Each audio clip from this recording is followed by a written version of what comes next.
Chapter 1. Running. I keep running. I can't stop now, and I won't stop, because I can't let them win. The leaves swirl in the wind that is created when I run by. The soil beneath my toes covers my feet in a new layer. Howls.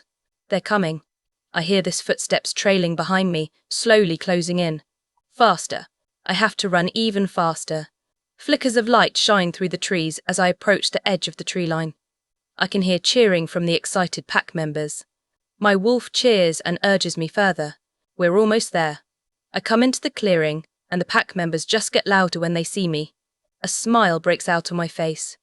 I push myself faster the last few feet. The closer I get to the fire pit, the louder my friends get. My brother is the loudest out of all of them. I giggle and run the last few strides. I slam the stake into the rock pile right next to the fire. The pack erupts even more, excited that I won. And the winner of tonight's Capture the Flag is Alyssa Reagan. My brother announces happily and excitedly to the pack. All my pack members start to cheer. I jump up with my hands in the air as the rest of the competitors come into view. They all come pat me on the back, congratulating me. Everyone does so. Everyone but Mila Bush. Long-time bully and hater. Not to mention pack slut. She just glares at me. I didn't stare too long. You can literally get sick from looking too long. With a smirk, I turn away, heading towards my friends. You made it, Alyssa. You are amazing. Can you just please marry me now? Stanley asked, going down on one knee. Stanley. Long-time best friend and partner in crime. I don't know what I would do without him. No, we aren't mates, but anyone would be lucky to be his mate, even me. Stanley. I yell and playfully slap his arm. You're hilarious, I say with a giggle. Great job, sis, my brother Nick says. Thanks. I learned from the best. I tell him with a wink. Nick is my elder brother. He's currently 20, soon to be 21. He's also the alpha of my pack. He took over for my dad when he turned 18. After my parents gave the alpha position to Nick, they went to work and joined the royal pack. I was only 16 at the time and didn't want to leave, so my brother and his mate take care of me. That was great. I love you so much, kid, he says while hugging me. What do you say? Should we head home? He asks, and I nod. We all head towards our house, leaving all the other pack members by the fire pit. The walk home was short, and soon we are inside for the night. Serenity is my brother's mate. They met each other very young and mated soon after that. It's pretty normal for mates to have children at a young age. In some packs, it's encouraged. She was sitting on the couch when we came in. Nick walks over and presses her a kiss on the forehead. How was the little monster tonight? Oh, asks. He was pretty good tonight. But it took forever for him to fall asleep. That is so hard-headed. I think he gets that from you, Seren says with a giggle. Nick just growls playfully. How were games tonight? It was fun. Alyssa won again. Guess it's a surprise to no one. But I missed you, baby, he says in a loving tone. I smile to myself. To be honest, sometimes I'm a bit jealous about how cute they are. I have always wanted a mate so badly. I have always wanted someone to care for me, and I've always wanted to take care of them. I want what my brother and his mate have. My parents have always been a little distant, but it's worse now that they are part of the royal pack. I have a lot of time to myself, not that I don't mind. You guys, I'm getting pretty tired. I think I'm going to head to bed now. Have a good night, you two. I walk towards my room after saying good night. Before I leave the living room, I shout over my shoulder, don't do anything I wouldn't do. I hear their soft chuckles as I walk down the dark hallway. I flip on the light and continue walking. I stop by my nephew's room and watch him for a minute. He looks so much like Nick. He's only 3 years old. Like I said, they mated young. I close his door and walk to the stairs, walking up them to my bedroom. I quickly shower and change into PJs before jumping into bed. My muscles ache as I slowly fall asleep, only to wake up to the screams of my little nephew. Chapter 2. I jump out of bed as I heard a blood-curdling screaming. It's from the mouth of my nephew. I look around the room, but I find no signs of danger. But then I hear the scream again. I run downstairs fast and into his room. He isn't there. The room looks untouched. I quickly race to the living room. My nephew is laying on the floor, screaming with tears running down his cheeks. Serenity is in the kitchen, making breakfast and looking as stressed as ever. What is going on? I ask her. My heart is still beating heavily. She looks up from the pan on the stove. He's been carrying on like this ever since Nick left this morning. I look at her confusedly. He sighs. Nick got a call late last night from an ambassador to the king. They informed us that the prince is looking for his mate, and he would be visiting our pack in the next few days. Nick went to do some preparing work. I nod, understanding what she said. It made a lot more sense now. I look back at my nephew, who has calmed down a little now. There's still tear in his eyes. He sits up and reaches his arms up for me. I smile and pick him up. Geez. Why didn't I think of that? Nick and you are practically the same person. I laugh. I hear this a lot. Though Nick and I don't look alike, we are very similar in terms of behavior and actions. Serenity's eyes glaze over for a moment. Mind link. Then she comes out of her trace and looks at me. Nick just told me that the prince should be here by tomorrow night. I nod. It is not my concern, really. I've only seen the prince once when I was very young. He's not that much older than me. What I remember most about him is his warm, inviting brown eyes. Well, I better get ready for my rounds today. I think I'm meeting Stanley today for a swim by the waterfall. I set down Nick Jr. His name is fitting, seeing he's just like his father.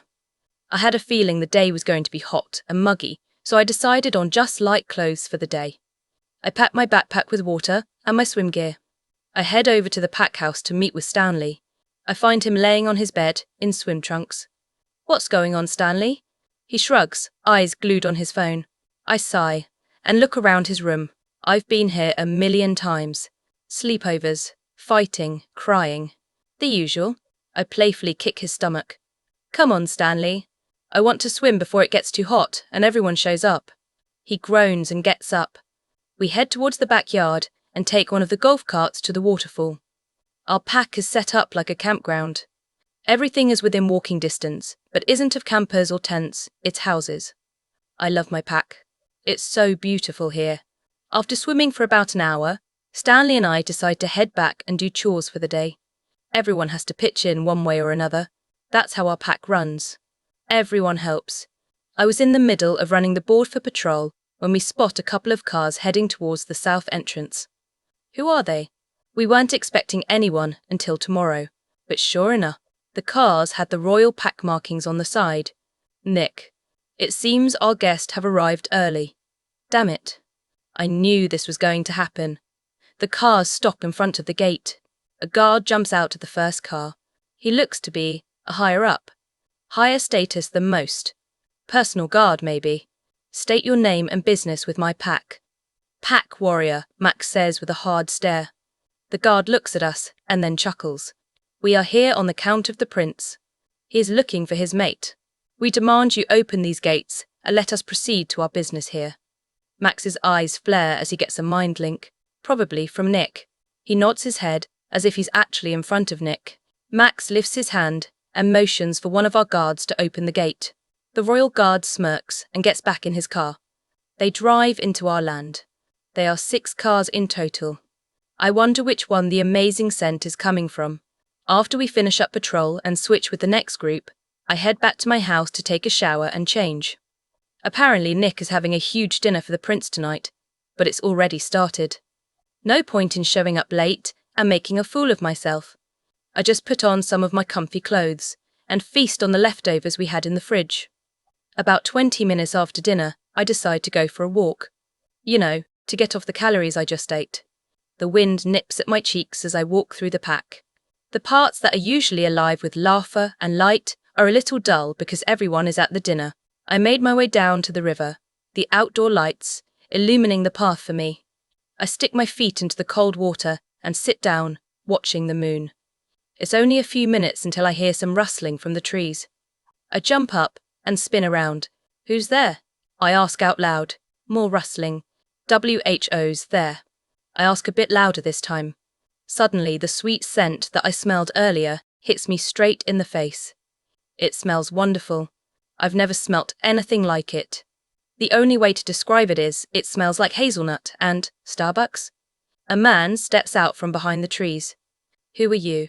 I ask immediately. He glances up at me. First thing I notice is his warm, welcoming brown eyes.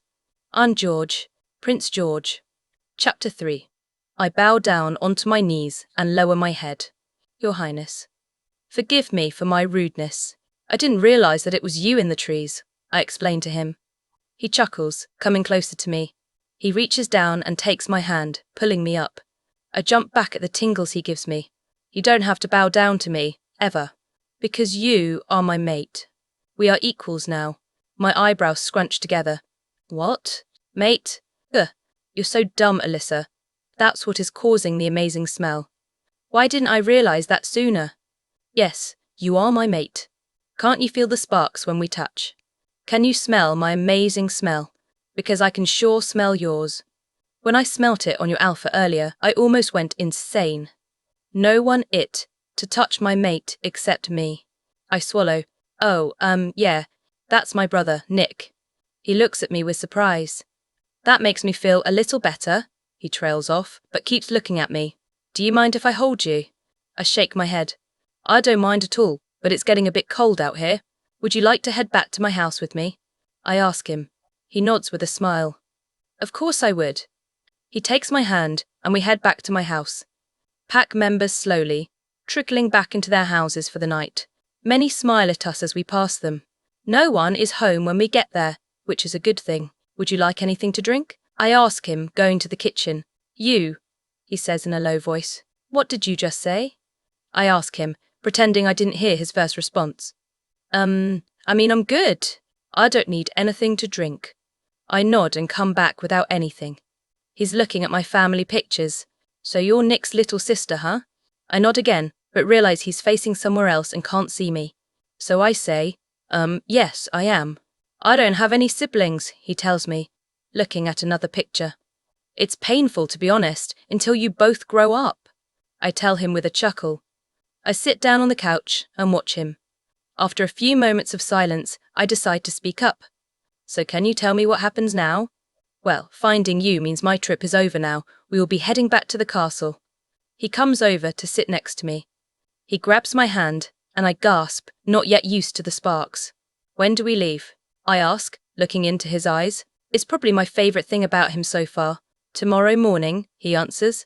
I let out a breath that I didn't notice that I was holding in. Okay, do I get to say goodbye to my family? Of course, he says with a nod. I stand up suddenly. Well, I better get packing then, join me? I ask, holding out my hand. He smiles and takes it. I pack for the rest of the night, talking and bonding with my mate as I do. We don't go to bed until early morning. When we wake in the morning, we head down and have breakfast. My last meal with my family for a while. I'm sad, but very excited for the future. Baby, are you ready? George asks, coming up the stairs to my room. My heart burst a little from the new name. Yeah, I think so. I nod my head. We can always buy new things, or have them send you things that you forgot, he says with a smile. I smile and nod at him. Yeah, okay. I grab his hand, and we both head downstairs with my bags. George helps load the car as I say goodbye to my family. My goodbye with Stanley is the longest. He's my best friend. He's like the only friend I've had my entire life. I have no idea what I would do without him. I wave goodbye to my pack as the car drives me off to my new home. I turn around and face forward with a frown. George squeezes my hand and looks at me. Don't worry, we can come visit whenever you want. I smile slightly. Thank you. It means a lot. Of course, anything for my mate, he says and looks out the window. A few moments pass before he speaks up again. It's going to be a few hours before we get there, so you might want to sleep a little. Get some shut-eye to make up for last night. Okay, I say and then lean against him. He wraps an arm around me and kisses the top of my head. Chapter 4. A few hours later, we finally arrive at the castle. I slept most of the journey. I'm not sure about George. He was awake whenever I was. Welcome to your new home, George whispers in my ear. I look out the window, expecting to see a huge castle, but instead, I see a house. I turn back to him in confusion. We actually don't live in the castle. My grandfather started the tradition. He thought that it was unsafe for the royal family to stay in the castle, because then everyone would know where we live. Yeah, there's a lot of security, but living here just gives us more privacy from the public.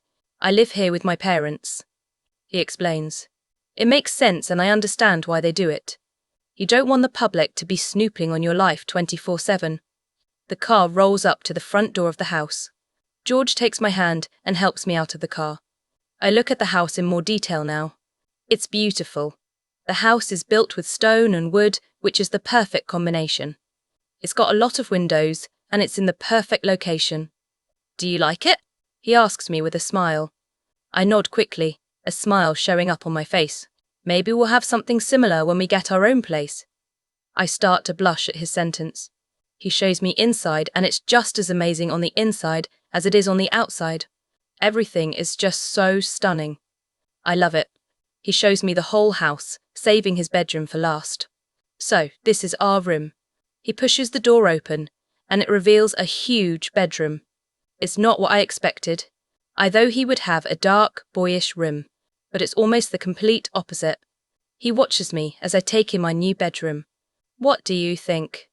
You can do whatever with it if you want. I look over at him. He's laying on the bed, relaxing. I shake my head no. I like it the way it is. I join him on the bed a few moments later, after taking on final spin around the room. The bed is so big, I literally could roll over 7 times in this bed, and not go over the edge. I wouldn't doubt that you could fit a small village in this bed. The blankets and sheets are just as soft as they look. I could lay here all day, forget life. I'll just be in bed all day. My eyes slowly close as I start to relax. I feel a finger poke my cheek. I groan. But I was just wondering something. I want to know more about you. So, I was wondering how old you are. I'm 18, I say while rolling onto my side and facing him. What about you? I'm 24. My parents won't let me take over till I have a Luna, but now I have you. But don't freak out or anything. We can take this slow. We don't have to rush into anything. I think about what he said and then nod my head once I've thought it all over. Mon, are you hungry? Or asks. I suppose I could eat. Are you kidding me? I can eat anytime. I love food. He stands up and holds out his hand for me to take. I do, and he pulls me off the amazing bed. Goodbye, bed. I'm going to miss you until tonight. We walk to the kitchen while holding each other's hand. What can I make for you today? The personal chef asks us when we sit down. Some pasta would be amazing, Thomas. George tells him. Bacca! We both wait patiently for Thomas to make our food. It's not too long into the wait when George pulls out his phone. I don't mind. It gives me a chance to study him for once. Light brown hair, beauty marks on his face. Warm chocolate eyes that I've come to adore. A little bit of scruff from not shaving. He looks at me and I quickly look away. He squeezes my hand. You're so damn beautiful. I don't think I'll ever get used to it, he says and kisses my cheek. I blush. You sure do know how to make a girl blush, I say to him playfully. He shrugs with a smirk. Shortly after, Thomas is done with our food and we feast on the amazing flavour. When we finish our meal, we decide to head out to the porch and watch the sun go down. So tell me, sweetheart, what's your middle name? He turns to me. It's Rose, I tell him. Alyssa Rose. You're my little Rose. He comments with a small smile. Mine's Jefferson. George Jefferson Brooke. Well, that's something I could get used to, I say with a giggle. And I'm not little. You're little to me, he points out.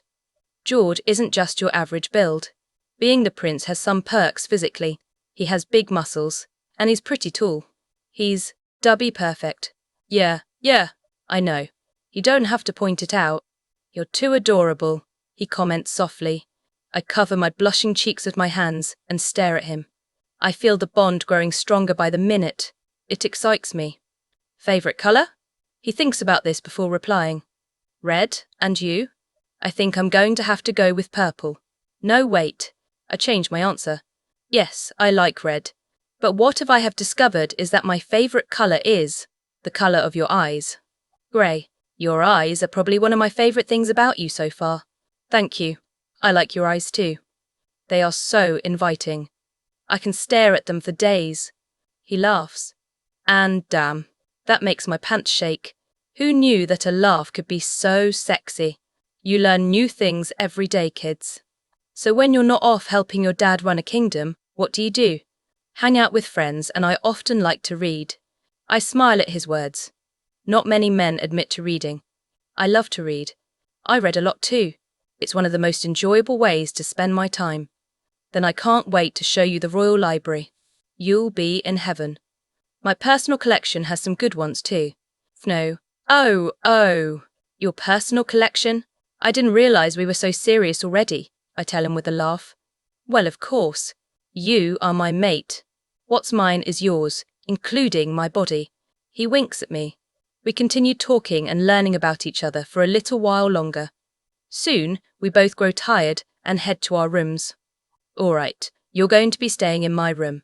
I'll be in the room right across the hall. I'm not going to rush you into anything, he tells me. I remember back to last night, in my old bedroom. He insisted on sleeping on my fold-out couch, instead in my bed with me. He kisses my cheek. Well, good night. Sweet dreams, my little rose. He turns to walk away from me, but I grab his hand. Stay, I blurt out. He turns around and looks at me. What? Oh, asks. I said stay. I want you to stay. At least until I fall asleep, I say quickly. And he does. I fall asleep in his arms. The last thing I hear before I fall asleep is, "You're going to be the death of me, little Rose." Chapter 5. I wake up the next morning and the sun is at full brightness. I have to squint. I blink a few times, trying to adjust to the new light. I stretch and hit something rock hard. My eyes go wide. Looking over, I find a sleeping George.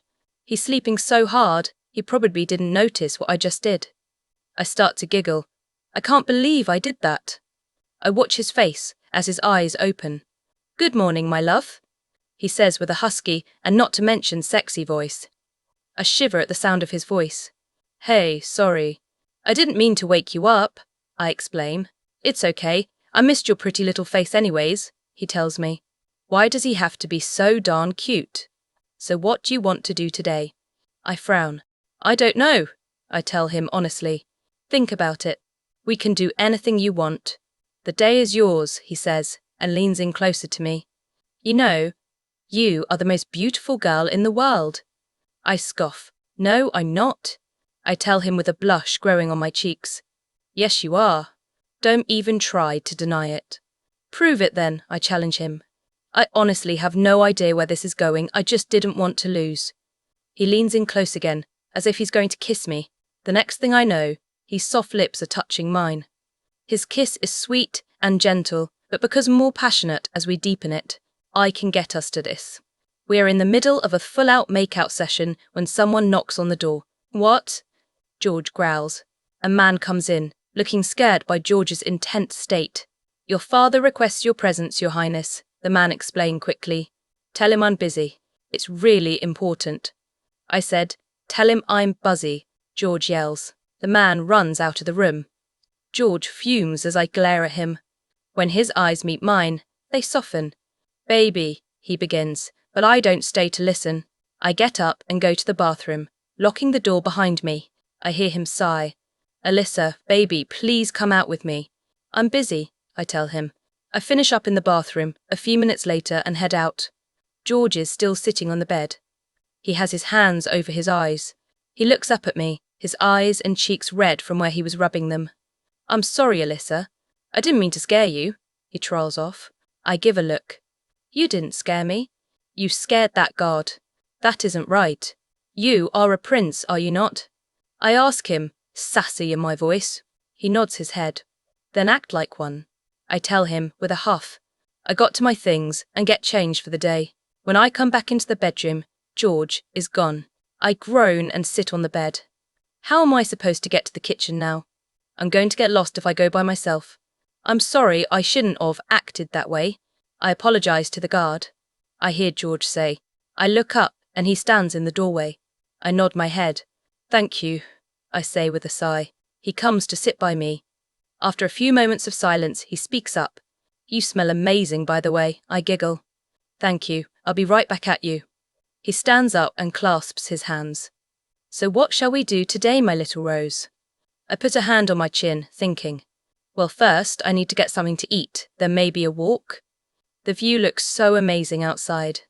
He nods, and we head down to breakfast. All right, it's a little colder up here than your old pack. I think it would be wise for you to change into something warmer.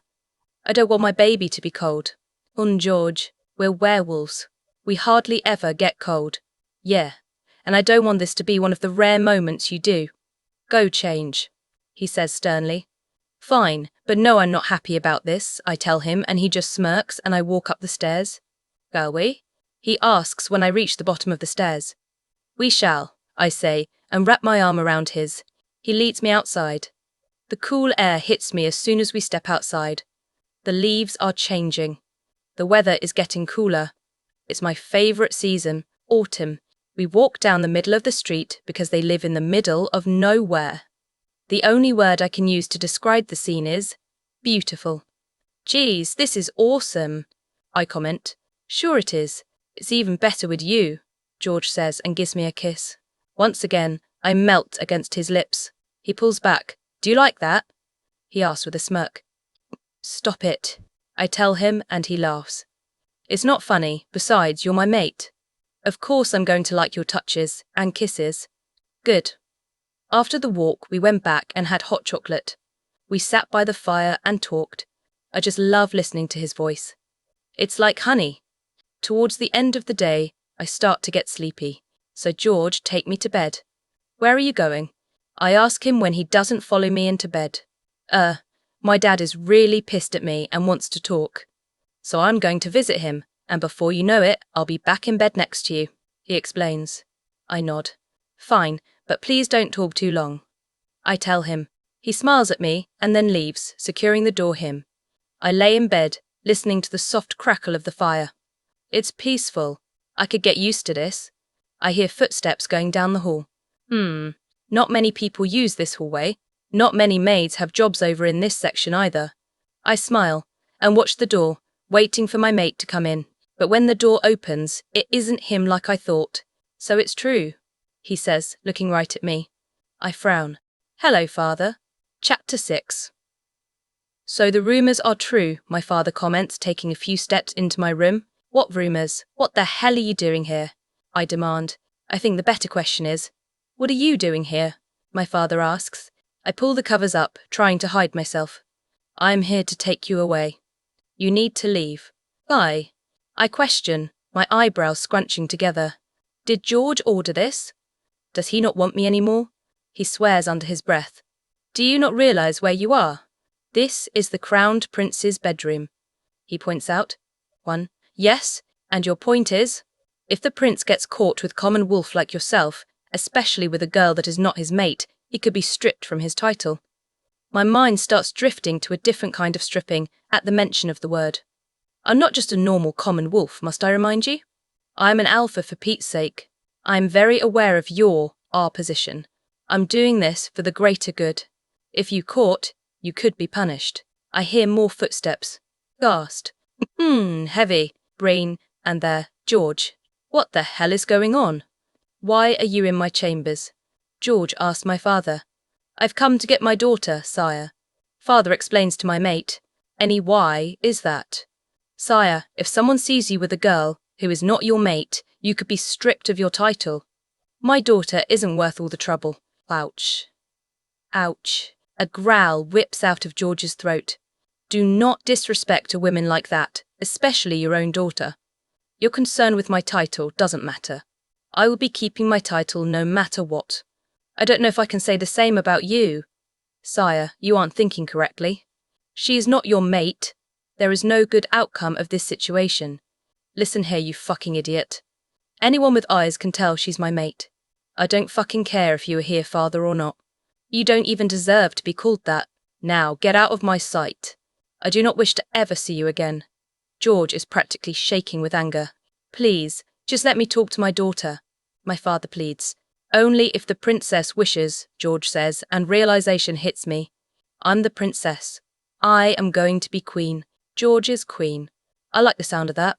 I feel both pairs of eyes on me, waiting for my response. I start, but can't find the right words to finish. The princess isn't feeling well. Please leave so I can take care of her. Aw, he's so cute. My dad starts storming toward George. You will not touch my daughter. I will kill you. What a change of heart in the past few minutes. I was practically worthless to him a few minutes ago. George just holds out his hand. Threatening the prince? Do you know what will happen to you now? George growls and my father stops. Father looks over at me. Please see yourself out, father. I basically spit out his name as if it were venom. But, he begins, but I cut him off. Father, please, you are only embarrassing yourself more. Leave, I tell him, and he goes silent. He turns around and walks towards the door. Finally, you're lucky old man, George comments as my father leaves. I fall back on the bed. I run a hand through my hair and resting them on my face. George, I'm so sorry. He comes over to me. He leans on the side of the bed, studying my body. I look at him. Our eyes meet. Don't worry, sweetheart. It's okay. It's going to be fine. How do you know? I question. He leans in and kisses my lips. Because we have each other. No matter what we will face or what happens, we will have each other. Always, he says, and I can't help but smile. Oh, this is what I've always dreamed about. This is why I've wanted a mate since young. I've spent, 3 days with him, and he's already stolen my heart, and I don't want him to give it back. We stare at each other for a few seconds. Your butt looks fantastic today, by the way, he tells me. I giggle and lay back on the bed. Lay with me? I ask him. He nods his head. After getting ready for bed and changing into a pair of pants and no shirt, he returns. Man, I can get used to this view. My body heats up with every stride he takes towards me, out of the bathroom. By the look on your face, I'm going to guess you like all of this. He runs a hand down his abs. Man, I would kill to be that hand. Are you always this cocky? I ask him. He crawls into bed. He mocks, hurt. Is this what you think of me? I nod my head. I'm hurt, sweetheart, he says with a smile. He turns off the lights and snuggles closer to me. I sigh in content. You make me feel good. I tell him as his hand finds its way to my stomach and rubs it. I can say the same. I roll, facing him. I place a quick kiss on his lips, preparing myself for the next question. So what did your dad want? I ask. Nothing, he says shortly. George, please. Tell me. We're mates, remember? It's going to be a long and hard life if you keep things from me. I'm a big girl. I can handle things too. I know. I just don't want to think you're a big girl, so I can take care of you, my little Rose. No matter what, you are always going to take care of me. I will do the same, even if you are the big bad werewolf prince. You're still mine, I mean what I say. Yeah, I am. He whispers and kisses me. We are deep in a makeout session, with George's hand up my shirt when there is a knock on the door. I collapse on the bed. Are you kidding me? George laughs and tells the person to come in. So, it's true. You got to be screwing me, I say. George laughs again and then says, not yet, while wiggling his eyebrows. I start to blush as he talks to the person at the door. What are you talking about? He asks the young man in our doorway. My best friend found his mate. The guy says excitingly. I eye him up. He's got sandy blonde hair, blue eyes, and really bright white teeth. He doesn't look anything like George, so I'm going to guess they aren't related. Yep, that is true. George purrs, getting up from the bed and walking towards him. Dude, that's great. I'm so proud of you. The guy says and gives George a man hug. I just watch. The guy looks at me next. Hi, I'm Ted. I'm George's best friend and future beater. He says with a small wave.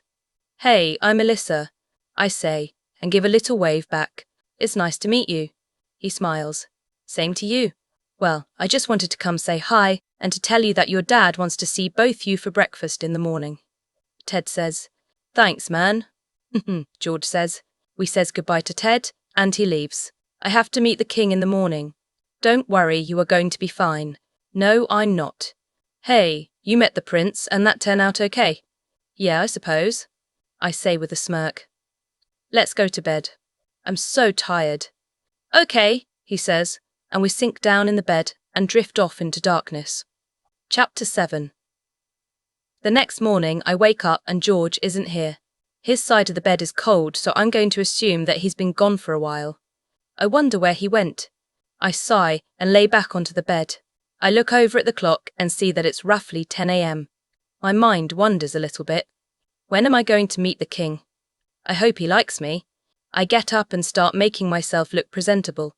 I'm in the middle of getting ready when someone comes storming into the bedroom. It's George, and he's fuming. "Baby, what's going on?" I ask him as he starts grabbing clothes and throwing them in a bag, in a blind rage. "We're going away for a while." "Why? I just got here the other day. It hasn't even been that long. I haven't even met your parent yet." "Forget them. They don't deserve to meet you," he tells me, then goes to his underwear drawer and starts collecting more clothes. "Why do you say that?" I ask him. "Do not question me right now, Alyssa. Grab your fucking shit and let's go." My wolf growls. Who does he think he is? He can't treat his own mate like that. He's the prince. "You can put your stuff in here." He holds up a different bag. "I'll explain in the car." His face softens a little. He comes over and kisses my forehead lightly before turning towards the bathroom. "Just please hurry," he says, and then takes his bag to the bathroom. I do as I am told and we leave in a rush. A few minutes later. "Where are we going?" I ask him, once we've gotten down the road a little. He shrugs. "I haven't thought that far yet. Your guess is as good as mine." "You have no idea where we're going?" I question him with wide eyes. He shook his head. "No, I just had to get out of there." I reach for his hand and squeeze it. "George, what was so wrong that we had to get out as soon as possible?"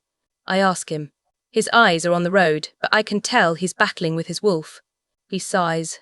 "I went to talk to my father this morning before you woke up." He starts.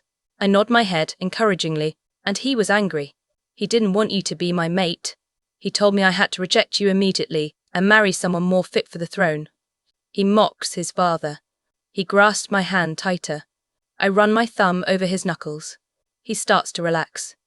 "I have an idea," I calls. "Where are we?" George asks me as we drive the windy roads of the mountains. "Up in the mountains, where my cabin is," I explained. His mouth forms an O shape. I can see the frustration and anger still in his eyes. Hopefully, this little trip will distract him. I reach out my hand and he takes it. I smile at him and lead him toward the house. I get the spare key from secret spot. After unlocking the door, I lead him inside. It's a blast, the past. We haven't been up here in a while. I think the last time was when I was 15 and my friends and I had a little party. Ah, the good old days. "I'm gonna go check out the rooms real quick." "You good?" I ask him before walking away. He nods. I bring in the bags and put fresh sheets on my bed. I come back into the living room to find him staring at old pictures of me. "Hey, are you hungry? I was gonna see if I can find some food for us." He turns his head and looks at me. "Yeah, I can eat." I nod and turn towards the kitchen. After dinner, we snuggle on the couch and watch the firewood crackle and burn. I was falling for him, hard and fast. I've never felt this way about anyone. I didn't even know this was a feeling you could have. I find myself studying the side of his face. He's amazing. He glances at me and smiles. "Hey, what are you staring at?" "My amazing mate," I tell him and peck his lips. "Oh, and why is your hand feeling my abs?" he asks with a smirk. "Tregens. Hey, it's my wolf. She's begging for control," I say dramatically. He presses his lips into a firm line. "Maybe you should give her control then. You should help with that," I say suggestively. George leans over and kisses me. I react right away, and he pushes his tongue into my mouth. I growl at him, but mostly out of pleasure. I moan, and he moves us.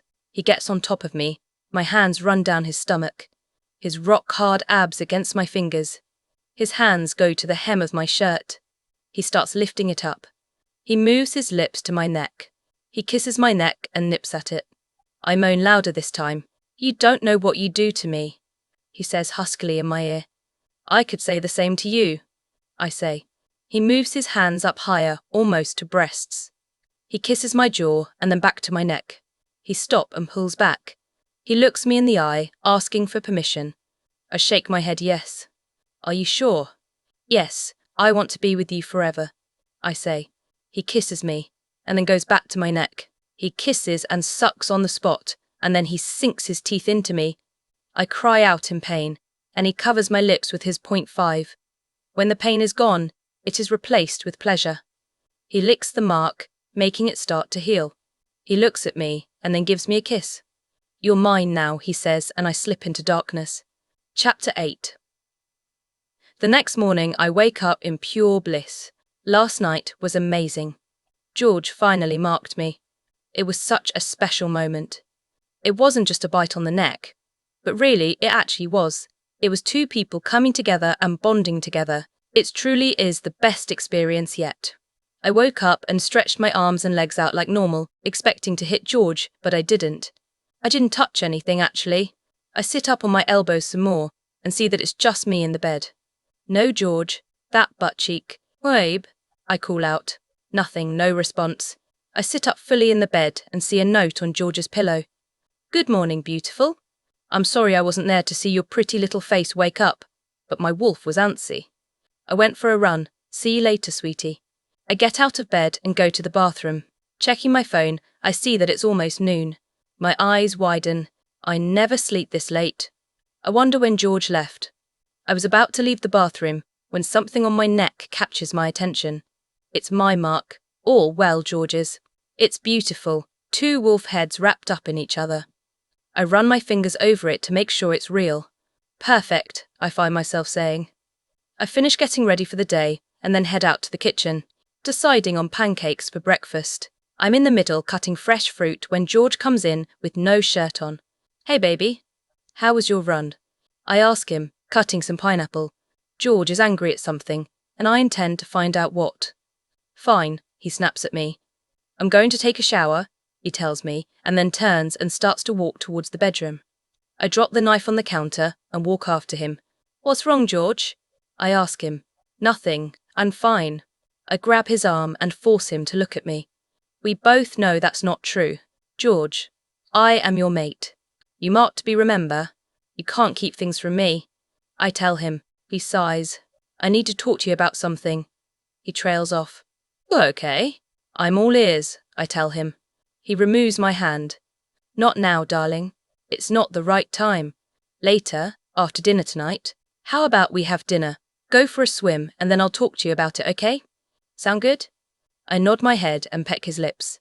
He kisses most softly again before going to the bathroom, and I'm off to finish the food. Time. Later that night, I find George cooking. It's so sexy when a man can cook. I inhale deeply and take in the sweet and savoury smell of his meal. It smells amazing, baby, I comment, taking a seat at the counter and watch him do his thing. Not as amazing as you smell, he says with a smirk, and I feel my cheeks heat up. Cheesy, I know, but it gets me every time. I recover quickly from my blush. So, do I get a taste? No, but it's almost done. How about you open a bottle of wine? He suggests, and I give him a weird look. He does know I'm 18, right? Okay, I tell him and get up and find a bottle. I pour him a glass and hand it to him. He looks at me oddly. Aren't you going to have some? I mean, I don't want the Crown Prince to tell on me for underage drinking. I tell him with a smirk. Oh, I won't tell if you don't, he says with a smirk. George sets the table and puts the food out.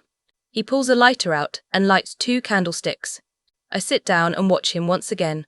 Am I missing something? What? I can't treat my girl to a nice dinner? He asks while sitting down, after making sure I have everything I need. Never said that. I've just never had someone do this for me. Well, get used to it, he tells me with a smile. I can't help but smile back. After George's amazing dinner, we find ourselves cuddling on the couch with a fire crackling in the background. George wraps an arm around me and I snuggle into his side. How did I get so lucky? I ask him, and plant a kiss on his lips. We sit and listen to each other's heartbeats and watching the fire. After a little bit of us sitting in silence, George speaks up. How about a swim? Or asks. My cabin is located right next to a lake that just happens to lead to a private swimming area. I love swimming. I used to swim here all the time as a child. Sure, I say while nodding my head. We both get up and go get on our suits. George gets his on faster and heads out to the water before I get done. I grab us some towels and then head out after him. I look down at my suit. It's one of my favourites. It's black, of course. Gotta go with a classic colour. Walking up to the water, I see that George is already swimming. I smile at his head. Pops out to the water, a smile plastered to his face. His eyes turn lustful when he sees me. I raise my arms up in question and spin. What do you think? I ask him, grinning. Why don't you dress like all the time? He asks with a chuckle. So, I take it you like it? Very much, he practically groans. I take a step into the water and then jump the rest of the way in. Once I surface, I start swimming toward him. I get near him and wrap my legs around his torso. He encircles me with his arms. You are so beautiful, he whispers in my ear. I shiver from the comment. Thank you, I say with a blush. I rest my head on his shoulder. I like this, I tell him honestly. Me too. You and I, alone. It's peaceful and relaxing. I listen to his heartbeats. I wish it was this way all of the time. It can be. That's what I wanted to talk to you about. I think we should move in together, into a house of our own. Just you and me, he says. I look at him in the eye. I'm speechless. I wasn't expecting this at all. So what do you think? He asks me. He looks nervous. I think that's a great idea. I tell him honestly. He breaks into a smile. So, will you move in with me? Or asks. Babe, there's no way I will go another day not living with you. I say. And he kisses me. I pull back and he looks at me with worry in his eyes. I will move in with you if you do one thing for me, I inquire. Yeah, anything for my princess. I lean forward and whisper in his ear. He smirks at me and nods his head. Chapter 9. I smirk as I pull back and get a good look at his face. His eyes darken with lust. Are you sure? He asks me. I nod yes. Of course I'm sure, I say with a chuckle. I've waited too long for you to get cold feet. He glares at me. I'm not second-guessing myself. I just want to make sure you're okay with this. Of course I am. I trust you, and I know I'm safe. You will take care of me, right? He pressed a kiss to my lips, always. He kisses me again, this time more urgent. I moan softly as he deepens the kiss. I wrap my legs around his torso and kiss him hard, but he stops suddenly. I give him a teasing smirk. He moves my legs so that they are no longer around him. I give him another look, a scared one this time. He smiles at me. I have to tell you something before we go anything further. Oh, goddess. You got some random chick pregnant, didn't you? I say and cover my face. He laughs and pulls my hands away. No, and besides, the only one having my babies is you, baby. I give him a quick kiss. Go on. So, I have been feeling this way for a while, but I didn't know how you felt. I think that I should tell you before we take our relationship to the next level. Oh, he's so sweet. Alyssa, I love you. I love you with all of my here, and I will love you until the day I die. I look at him, unsure what to say. Do I love him? That the feeling I've been having. The warm glow in my chest that makes me feel safe and protected. George, I love you too. He smiles and pecks me on the lips. So can we just do this or not? Because there is a show that I want to see, and it's on tonight. I trail off with a smirk. Of course. I'm not going to waste another minute. Don't plan on sleeping tonight, sweetheart, because you aren't for the next month. I stare at him in shock, and he just smirks. He wraps my legs around his stomach again and pulls us out of the water. He walks us to the cabin. Once we get inside, he practically runs to the bedroom. He lays me down and stares at me. George, can I ask you something? Can it wait? I'm kind of in the middle of something, he says and plants kisses on my neck. No, I say, and he freezes. He pulls back and looks me in the eye with worry. What is it? Or asks. Have you done this before? With someone else? I ask him with concern. No, you're the only one. He replies, and I release the breath I was holding. I smile at him. Good. Now, if you don't mind, I am going to make you forget everything in this world but me, he says with a smirk. And I let him. Babe, I hear George's voice in the distance. I break from my amazing dream and come to. I roll over and slowly open my eyes, adjusting to the light. George is laying there in all his beauty. What? I ask with a soft groan. He pauses. Nothing. I sit up and glare at him. He gives me a confused look. You woke me up for nothing? I groan, throwing myself back down on my pillow. I didn't think you'd wake up. He defends with his hands out. I'm a light sleeper. What did you expect? He chuckles to himself. I raise an eyebrow. What's so funny? You, W.A., a light sleeper. Yeah, okay, says the one that slept through a huge ass thunderstorm. He says, recalling a story I told him. Anyone can sleep through a thunderstorm. I defend. You were sleeping in a shaky 10, Alyssa, he states. I scowl at him. You know what? I'm gonna try to sleep again. I close my eyes and adjust my head on the soft pillow. Babe, George says. I open one eye and look at my mate. What? It's already 1 p.m. Do you really need to sleep more? Or asks. I smirk with my eyes closed. There's always time for beauty rest. Later that day, I wake up and George is gone. Figures. I knew he'd get tired of watching me sleep, but the question is, where is he now? I get out of bed, stretching as I do, and walk out to the living room. He isn't there. I walk to the fridge, grabbing out a yogurt cup and grab a spoon before heading out to the porch. I find George out there, reading a book. Hey, Mr. Smarty Pants. What you readin'? He looks up and smiles. Good morning, Sleepy Pants. He puts his finger in the book, marking the page, and shows me the cover. Where the red fern grows, it reads. I stick my tongue out in distaste. I hated that book, I comment. He smiles and looks at me. So, you've read it? Of course I've read it. Who hasn't? It's only required for almost every child to read at least once in school, I say with a flick of a wrist. Oh, is it? Or asks. Yes, it is. I say to wrap up my argument. Well, unlike everyone else, I did not have to read it for school. I scoff slightly. Babe, you're the future king. I'm sure teachers will bend to your will. He chuckles. Mom and Dad value education a great deal. Every royal must have the very best education that they could receive. So what did you read in class then? I ask him out of curiosity. Oh, you know, werewolf history, royal bank statements. I laugh, and suddenly, where the red fern grows sounds so appealing. We laugh together, but grow silently shortly after. I, eating my yogurt, and George back to reading. We're going to have to go back sometime, I comment. I know. But right now, I just want to spend time with my beautiful mate. How does that sound? Perfect. But one day it will get old. People will miss us, I point out. It will never get old with you. And of course, people will miss us. They will especially miss my amazing face, he says. I roll my eyes and look at him. You are so full of yourself, I say with a chuckle. He laughs. Only for you, baby. He winks at me, making me laugh more. No, but I'm serious, George. We'll have to go back one day. I know, sweetheart. But for today, I'm spending time with my mate. Everyone else can wait. He smiles and I smile too. A few minutes later, George closes his book and stands up. He reaches his hand out to me, and I take his.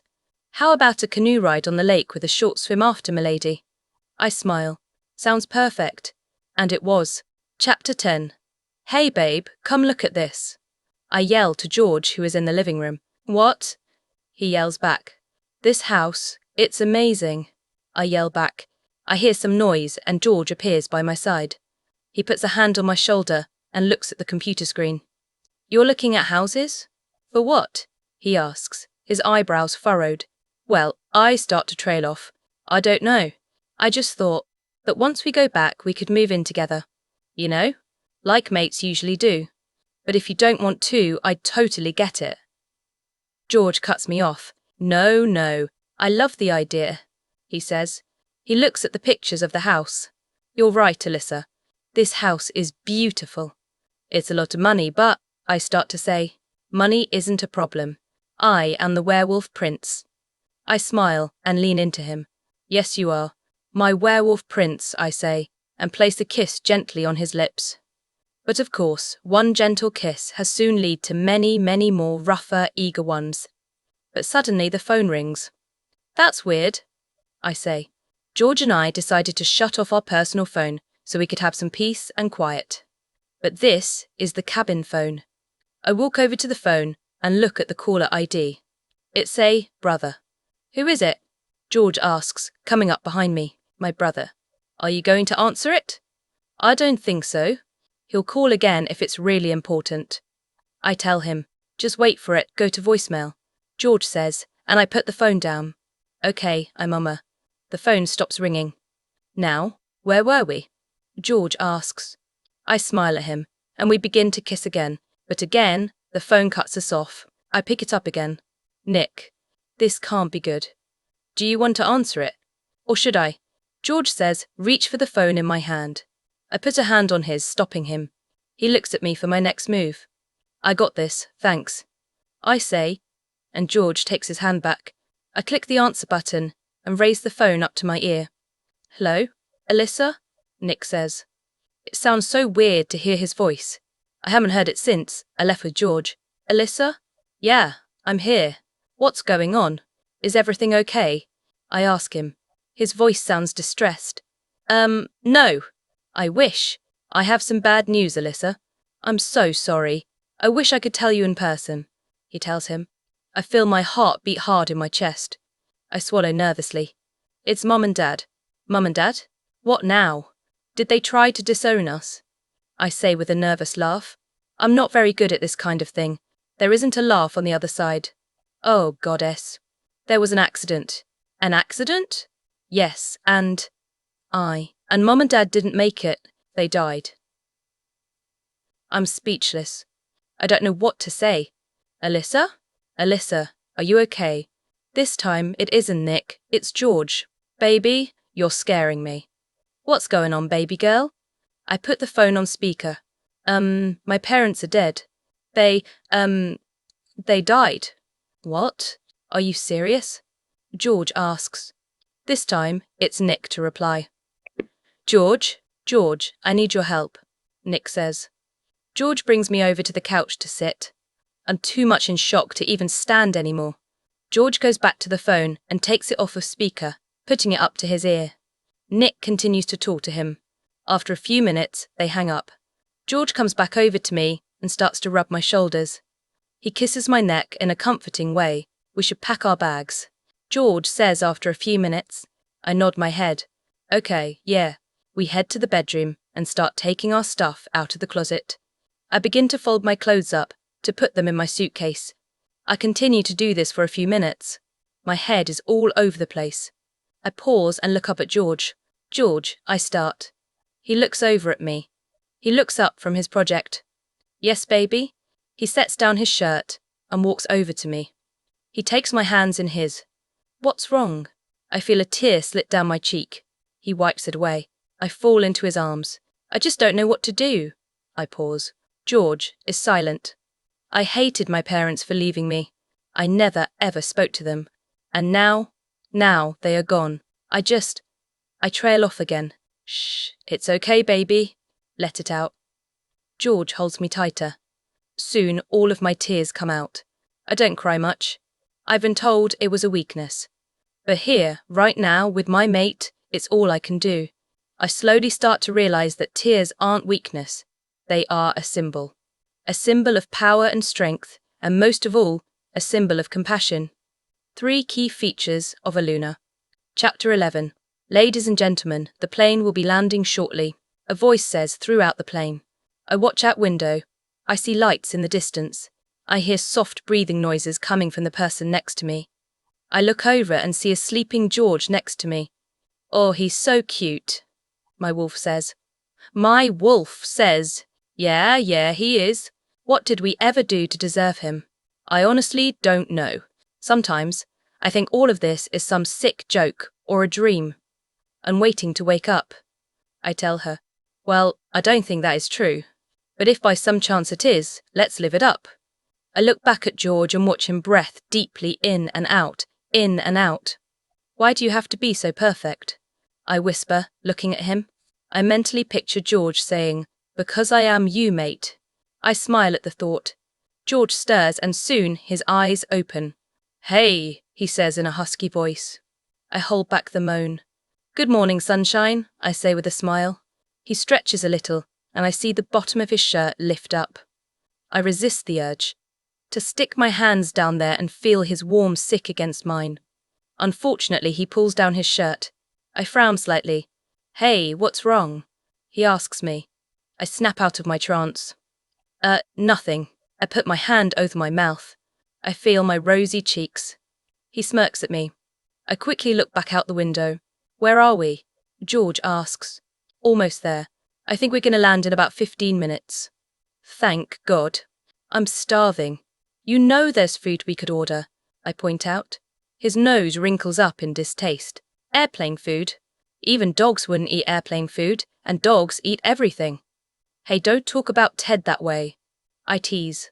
He covers his mouth with his hand, muffling his laughter. "Ted does eat a lot. His poor mother. She probably was constantly in the kitchen."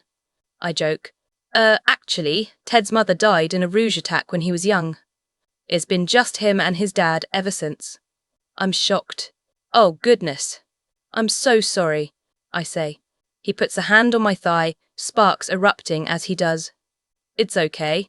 Ted is a very interesting kid, and he's a great beta. Don't stress about it. He doesn't mind talking about." I nod my head. We are silent for the rest of our flight. After getting off of the plane, your brother is picking us up," George says as we grab our bags. I nod my head. I silently follow him to the parking lot. We make it outside and find my brother standing outside a black car. He smiles when he sees us, waving. I wave back with a smile on my face.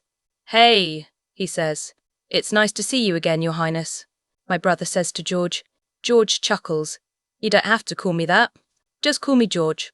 My brother nods. "Alyssa, it's nice to you, see? We have all missed you." I hug my brother. I wasn't gone for that long, but yet it was long enough. I've never been away from my brother. "I missed you too. How was your trip?" Nick asks as we load our bags in the trunk. "It was." I glance over at George and remember all the fun times we had at the cabin. I start to blush. Nick clears his throat, and my head snaps back to look at him. I chuckle. It was very relaxing. "Nice to have a vacation for once." George nods in agreement. "I don't get out of the palace much anymore." "Well, never really had." We all load into the car, and Nick starts towards the pack. "How's the pack been?" "Really good. Stanley missed you like crazy. He moped around for days after you left. We could barely get him out of bed." "That sounds like my Stanley." George growls quietly next to me. I reach over and grab his hand. He takes it and squeezes it immediately. I roll my eyes with a smile. Serenity and I have been really stressed out and busy with funeral arrangements. All the playful neck that was in his voice outside, now gone. Poor Junior has been with a lot of sitters the past few days. "Well, after all of this is over, how about George and I watch Junior for the night? You and Serenity can have a much-needed date night." "You'd do that?" Nick asks, looking at us through the rear-view mirror. I smile and nod. "I knew you were my favourite sister." I laugh. "Nick, I'm your only sister." Nick joins in laughing. "Oh, I suppose you're right. It isn't long before I fall asleep. When I wake up, I'm home." Chapter 12. We pull up to my brother's house, and my nephew comes running out. "Auntie Alyssa," he screams. "Hey, Munchkin," I say and hug him. George comes around the car with our bags. "Hey, Junior," he says to my nephew. "Hi, Alpha," he says and bows. George crouches down to his level. "You don't have to call me that. Call me Uncle George," he says, and Nick Jr. smiles. Okay, he chirps. Nick walks by with our bags. He gets to the porch just as Serenity comes out. He plants a kiss on her lips. I leave Junior and George talking to greet Serenity. I give her a hug. "How have you been?" I ask her when we pull apart. She smiles. "I've been good. Real good." Nick Jr. has been a handful as usual, but it's okay. Just like his father. I point out and we bother chuckle. Nick comes back out with the bag gone already. "What's so funny?" Or asks. Both of us say nothing at the same time. He eyes both. White. "Right. Anyways, your bags are in your room. Now if you excuse me, I need to save your mate." He walks past us, heading to his son and my mate. I chuckle when I look over and see that Junior is making George play horses. Let's just say George is not the rider. Well, let's go inside. Serenity says. It's getting dark out and the mosquitoes are coming out. We go inside, and the scent of Serenity's amazing cooking hits my nose. Man, did I miss her cooking. I hope you're hungry. I made hamburger soup and homemade pita bread. I'm pretty sure there's drool running down my chin. It smells wonderful. Thank you. She gives me a bowl as the boys come in. Nick takes the rest of the bags up to my room, and George comes over to receive a bowl also. He shares the same reaction as me when he smells our wonderful meal. We sit down at the table and my family comes to join us. Thanks again for the food, Seren. It's so good. George nods in agreement. Yes, this is wonderful. We must get the recipe. I smile at him. I'm sure I can make that happen. Serenity says with a smile. So what's the plan? I ask, focusing my attention on my brother. Well, the funeral is on Saturday. We have more family arriving tomorrow sometime. Other than that, not much of a plan. You know how Mum was. She had everything planned and written out in her will. I chuckle. I don't have many good memories of my parents, but there are a few. Who all is coming? I ask him, mostly Mum's side. Now. I nod my head. Dad didn't have much of a family. I look at the clock and see that it's just past 7 p.m. I think I'll go visit with Stanley after we finish supper. I tell my family. About that, George begins. I look over at my mate in confusion, waiting for him to go on. I want to guard with you at all times. We aren't together. I understand that we're at your home pack, but you're no longer just the Alpha's sister. You're the royal princess. You must have protection at all times. I give him a look of frustration. Seriously? He gives a nod and reaches over to take my hands. I know it seems unfair, but I just want you to stay safe, baby. Okay? Please do this for me. I nod my head. Fine, I will, but I'm not going to be happy about it. He smiles and kisses my cheek. Thank you. Seconds, anyone? Serenity asks. Yes, please. George answers. We all jump back into conversation. Tay. After dinner, George and I head to Stanley's house. His house isn't that far from mine, but far enough. We pass several other houses on the way. I wave to the familiar faces, some smiling, others sympathetic. You know, I didn't want my first visit back to be like this. I tell George, I understand. I wish it was different too, but we just gotta roll with the punches. I stop him in the middle of the street and plant a kiss on his lips. He smiles as we pull back. What was that about? A thank you for being here with him. He smiles again and kisses my lips. Jean. We reach Stanley's house shortly, and like usual, it's a zoo. Hard not to be with 7 siblings. Stanley's parents were very busy. The door is wide open with chaos going on inside. Spike, put that down. Stanley's mum, Marcy, says. Stuart, put your sister down. Like I said, chaos. Hi, Mrs. Dove. Woods, I say. She looks over at me with surprise. Alyssa, you're back. How are you? I'm so sorry for your loss, she says as she hugs me. I'm good, and thank you, I say with a smile. Her attention quickly changes to one of her kids. Stella, put the crayons down, she says. Stella looks at her mum and drops the crayon she was holding. Stella was in the middle of giving her hair a makeover when her mother caught her. Bathtub right now. How many kids are there? George asks in shock. I chuckle. 8 total. 5 boys and 3 girls. To make it worse, all S names. I tell George. He looks stressed. I look over at Marcy. Hey, Mrs. Woods, is Stanley home? She doesn't even look up from her messy daughter, just points upstairs. I nod and say thank you as we walk upstairs. We reach Stanley's room shortly. I knock on his closed door. I told you I didn't want to play, Jason, he says as he swings open his door. He looks at me in surprise and practically jumps into my arms. Alyssa, I was wondering when you were coming. I hug him back. George starts to pull me back after a few seconds. I put a hand on his chest to calm his wolf down. When did you get in? Stanley asks. About an hour ago. We had dinner with my family. Want to hang out for a little bit? I ask him. Yeah, sure. There's some games tonight. Want to go watch? Asks. Capture the flag? I ask him. Of course, he says with a smile. He grabs a sweatshirt and then comes towards us again. How can I resist? I say with a smile. 2. We are standing around the bonfire, aka finish line. The games just began. You know the games haven't been the same since you left. Stanley comments. I'm wrapped up in George arms as I look over at my best friend. Oh really? What did Mila actually quit trying to beat my record? I ask with a chuckle. Oh honey, I wish. It's embarrassing watching her try. No one can get close. Good. I say with a smile. My record is 10 minutes. It took me 10 minutes to get everyone else's flags and get back to the bonfire. Your mate is quite good at this game, Stanley tells George. Oh really?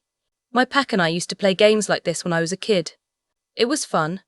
But of course everyone was afraid to beat me in case my dad decided to kick them out. He says with a smile laugh. I can feel the vibrations on my back. I look up and him and smile. It's nice to be back. I missed my pack. I love my pack and I love my mate. Chapter 13. We are here today because of 2 great losses to the werewolf world. Today is a day we remember them and cherish the time we had with them while they were still alive. At this time, I like to invite Edwin and Clara's only kids to come to the front and speak a few words. The man says. George squeezes my hand. I look over at him. He gives me a small smile. Nick looks at me and then looks to the front. I shake my head no. He sighs and gets up. As he goes, I hear muffled cries coming from all over. My mom and dad weren't really close with me and my sister, but they did love us and care about us very deeply. My brother begins. It's hard to hear. My parents weren't the best, never really were, but they gave me life. And an amazing brother. I can thank them for that. My brother finishes and takes his seat again. People start looking at me. I rest my head on George's shoulder. The man gets up again. Does anyone have anything else to say before we put them in the ground? Or asks. Everyone looks around at each other, trying not to miss an important moment. Slowly I stand up and walk to the front. I go to the front and look at all of the teary faces. I'm going to be honest, I'm not very good at this. I begin. I look to George for reassurance, but when it comes to my parents, I don't like to talk about them. They weren't around much. They have very busy lives, and sometimes we kids even seemed like an inconvenience to them. I glance at Nick, but he's staring at the ground. I don't have many memories of them, but I have memories of my brother. My parents gave me him, and I'm thankful for that. Even though they weren't always around, they taught me a very important life lesson, that nothing is handed to you. You have to work hard and push yourself every day to achieve your dreams. We all know that's exactly what they did. I hope that it all pays off, and I hope they finally can rest. I finish, but I'm too emotional to stay. I walk into the woods, the sunlight sneaking through. I think about what has happened the last few months. I find a spot and sit down. I hear a branch snap. I smile at the thought of George coming out of nowhere. I turn with a smile on my face, expecting to find George, but instead greeted with the mean-looking face of a rouge. I open my mouth to scream, but nothing comes out. I feel tears start to roll down my cheek. Sweetheart, don't cry. Everything is going to be all right, he says, and get right in my face. Who are you? I croak. A friend of your dad's. I've never seen you before. He chuckles. Your real dad, silly. What the hell are you talking about? My dad is dead. He is the only dad I have, I say. But that's where you're wrong, sweetheart. He wasn't your real dad. He was just an imposture. What are you talking about, you crazy man? I try to run, but he catches me quickly. You will find out soon, my child, he says, and then looks behind me. Take her away, boys. I scream as I feel arms pulling me up. I squirm and try to get out of their hold.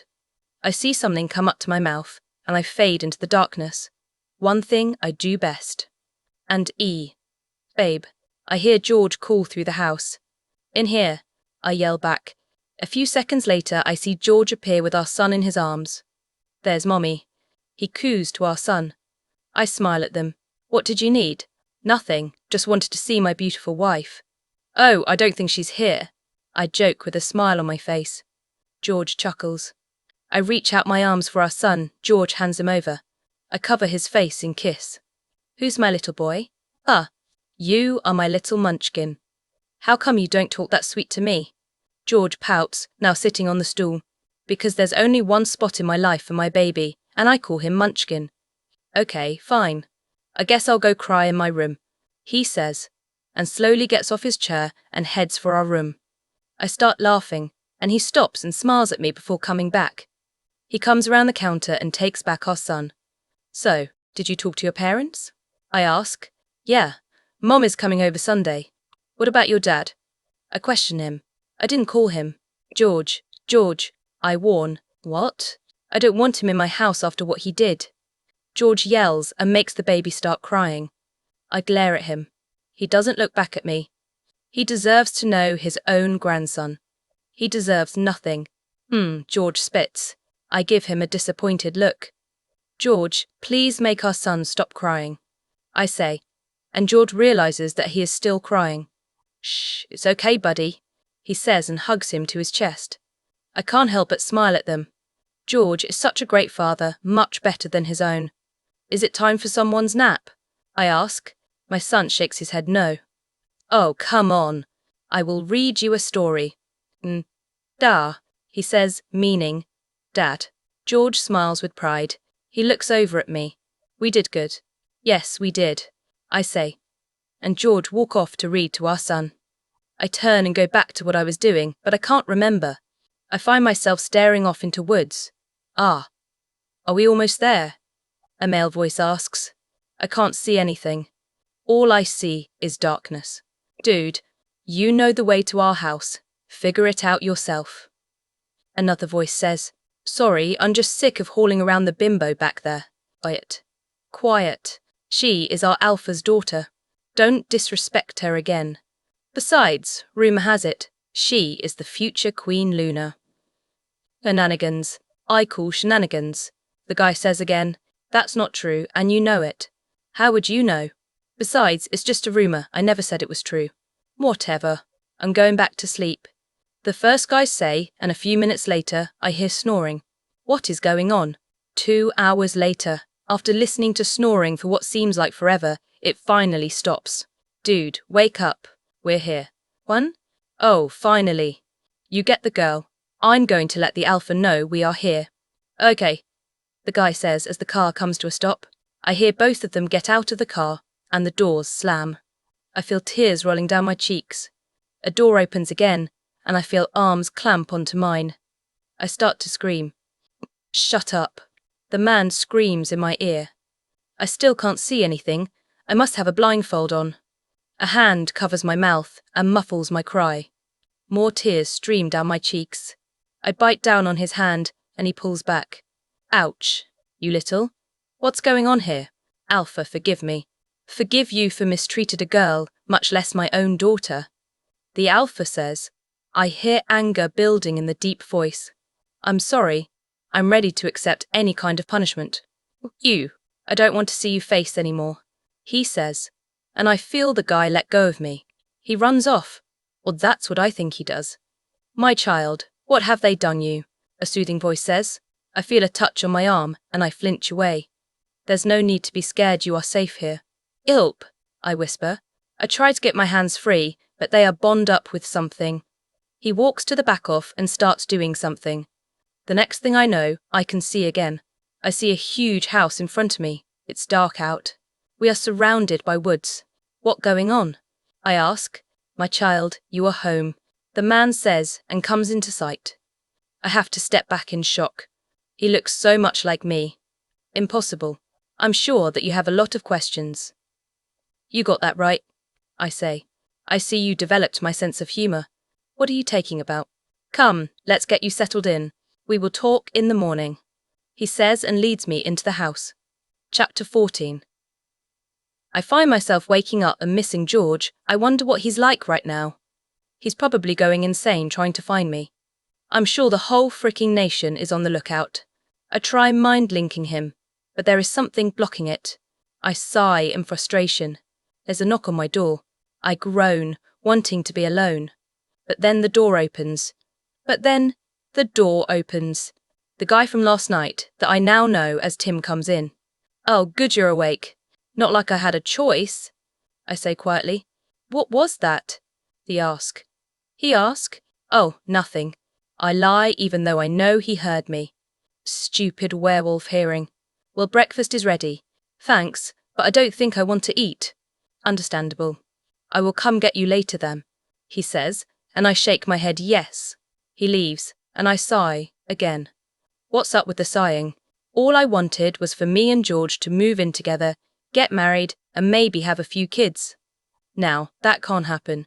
My parents died for one, and my clumsy ass got freaking kidnapped by a man that shockingly looks just like me. Don't even get me started about that. I decide to get up and take advantage of the great room I was staying in, not. I walk to the window and stare out it, planning my escape. There are people everywhere. Then there was the woods. I don't know where I am. How am I going to get out of here? There is another knock on my door. Can I come in? A voice asks outside the door. I don't care. I snap. There is a short pause, and then the door opens. A older woman walks through the door. She looks to be in her late 30s, her skin is tan, and she is amazing. Who are you? I ask. She gives me a smile. I'm Daisy, she says. Can I sit down? He asks. I don't care, I say. She sits on the edge of my bed. There is silence until I break it. What do you want? I ask. To talk to you. I hate having you in the dark. I sit down in the armchair. Then, please, Daisy, bring me into the light. 2. Wait. Let me get this straight. You're saying that when I was a baby, I was kidnapped. She hasn't even been talking for 10 minutes, and I'm already confused. Yes, you were. As I said, we had bad blood with your pack. They didn't like us too much, and to get revenge, they stole our daughter. And I'm that daughter? I asks, and she shakes her head. Yes. Why should I believe you? You don't have to, but we would like you to. She holds out her hand to me as an offering. I'm hesitant to take it, but something draws me in. When my hand touches Daisy, it feels warm. A calming sensation comes over me, and I get what I can only describe as a flashback. It's a younger version of Daisy and Tim. They are standing over something, staring. I get closer and realise they are looking at a newborn baby. Daisy looks loving at her husband. I didn't think I could ever love something so little as much as I do. Tim kisses her forehead and smiles. I love her too. At first I'm confused, but then it all makes sense. She's telling the truth. They are my parents. But what happened? The flashback ends, and I'm back in the room with Daisy. We are silent for a few moments. You look so much like your father, and your sisters. What? I have sisters? I ask in surprise. Yes, 2. One's a year younger than you, and the other just turned 7. I soak it all in. I have sisters. Why didn't you contact me earlier? I would have liked to know about this. I'm sorry, but we were just unsure how you would react, she says, looking at the floor. So you waited till my parents were dead. Did you kill them? Heavens, no, but I bless the soul that did. My mum says with a smirk, Daisy, as much as you don't like it and I don't like it, they did raise me. And you turned out to be the most amazing thing ever. I can't look at her anymore. Can you please give me some space? I need time, I say. Of course, honey. Take all the time you need. Well, not too long. Your siblings want to meet you, she says with a smile. I don't smile back. I just look away. She leaves and shuts the door behind her. After an hour of thinking, I decide to shower and get clean. I turn on the shower and hop in when it's warm enough. I wash my hair and try hard not to think about George. He is my life, my hope, my everything, and now that he was took away, I'm lost. I feel the water start to get cold. I reach over and shut it off. I wrap a fluffy plush towel around my body and go back into the bedroom. Then I realise I don't have any clothes. Great. I walk toward a door. I open it and find a room full of clothes. I find a cute top and a pair of skinny jeans that oddly enough fit me. I pull them on and braid my hair. Just as I am finishing up my hair, there is another knock. Good. What? I yell. My dad comes in. What do you want? I don't want to talk. Okay then. Well, whenever you are ready, I'm here for you, he says and leaves.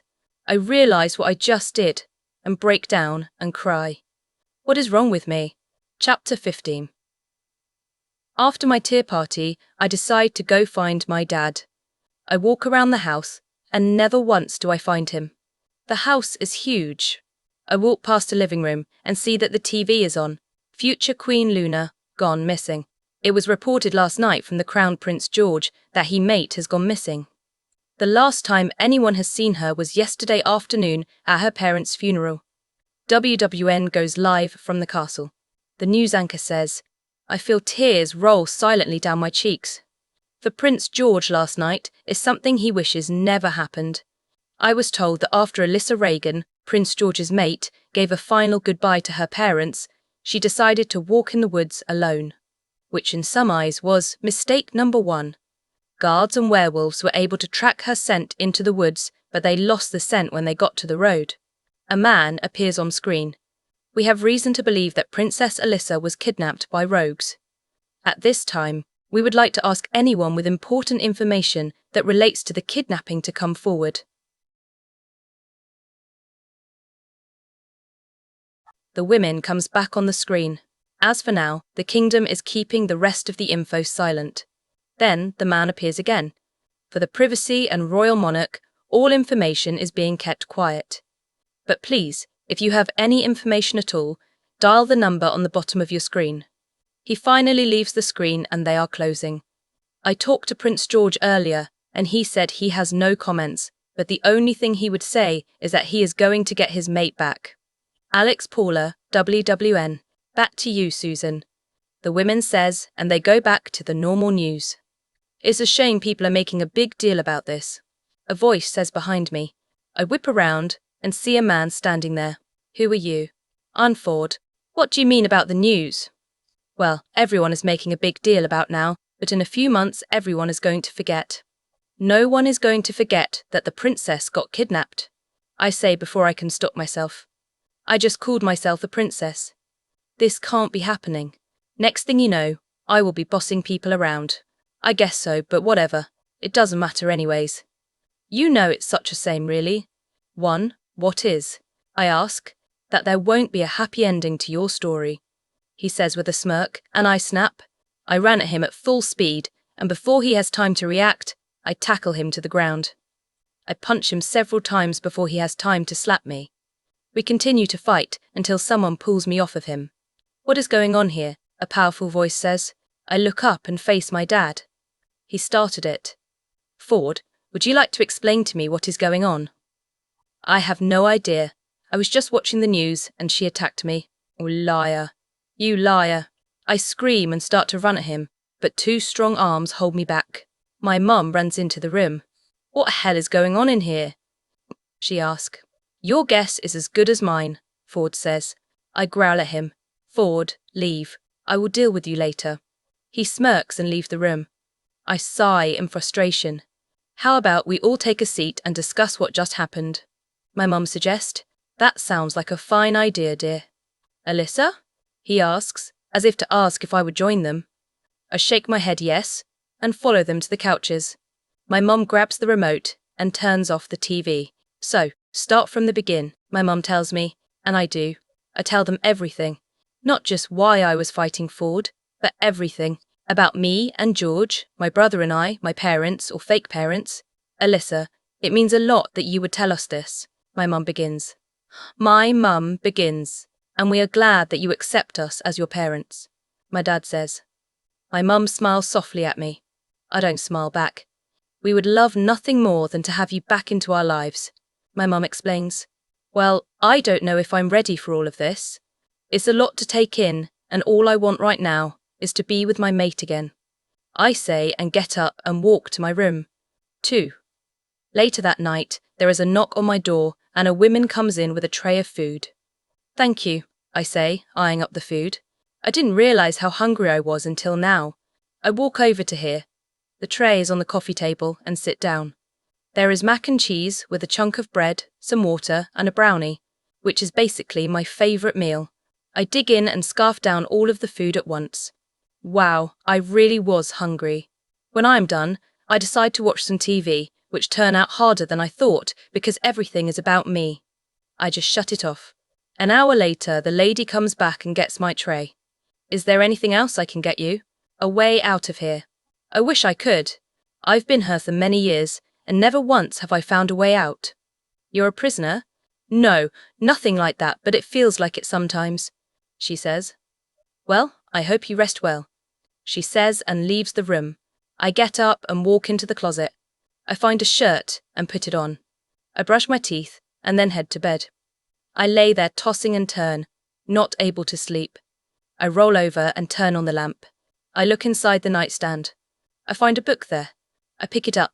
I read the title, Fire, Smoke, Ashes. I run my fingers over top the pages. It's worn.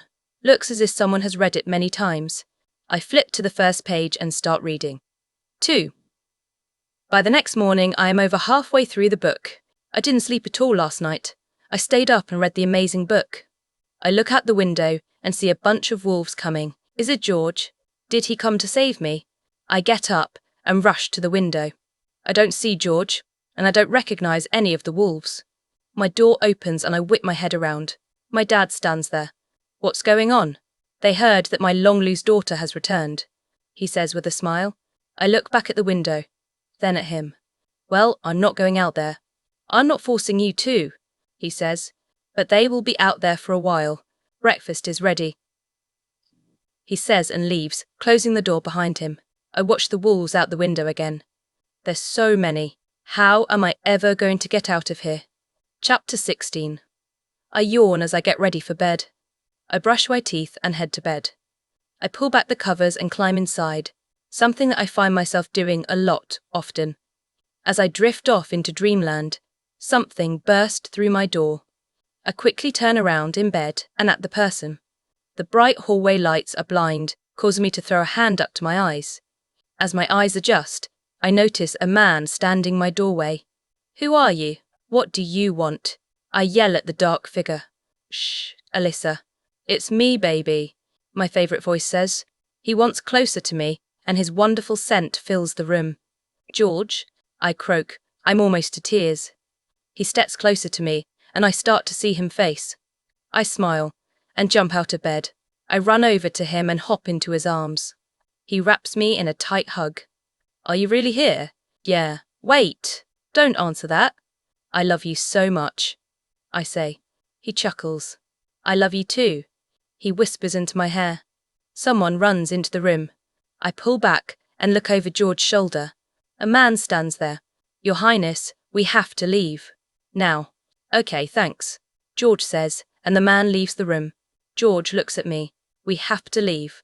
Okay, but before we leave, I need to tell you something. Can it wait? Babe, we have to leave now. No, it can't. He looks at me oddly. Okay, but make it quick, he says. I back away from him and look at him in the eye. George, I can't just leave. These monsters kidnapped you. Yes, but, Eno, there's no but. These monsters did a horrible thing to the princess.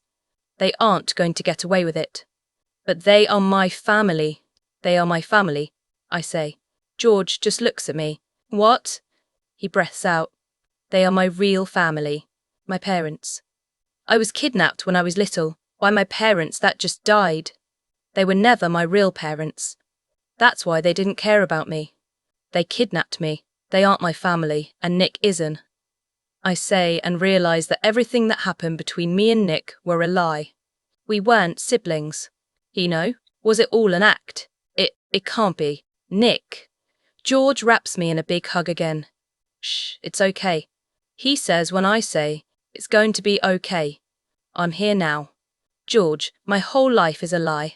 Everything that I thought I knew was just one big lie.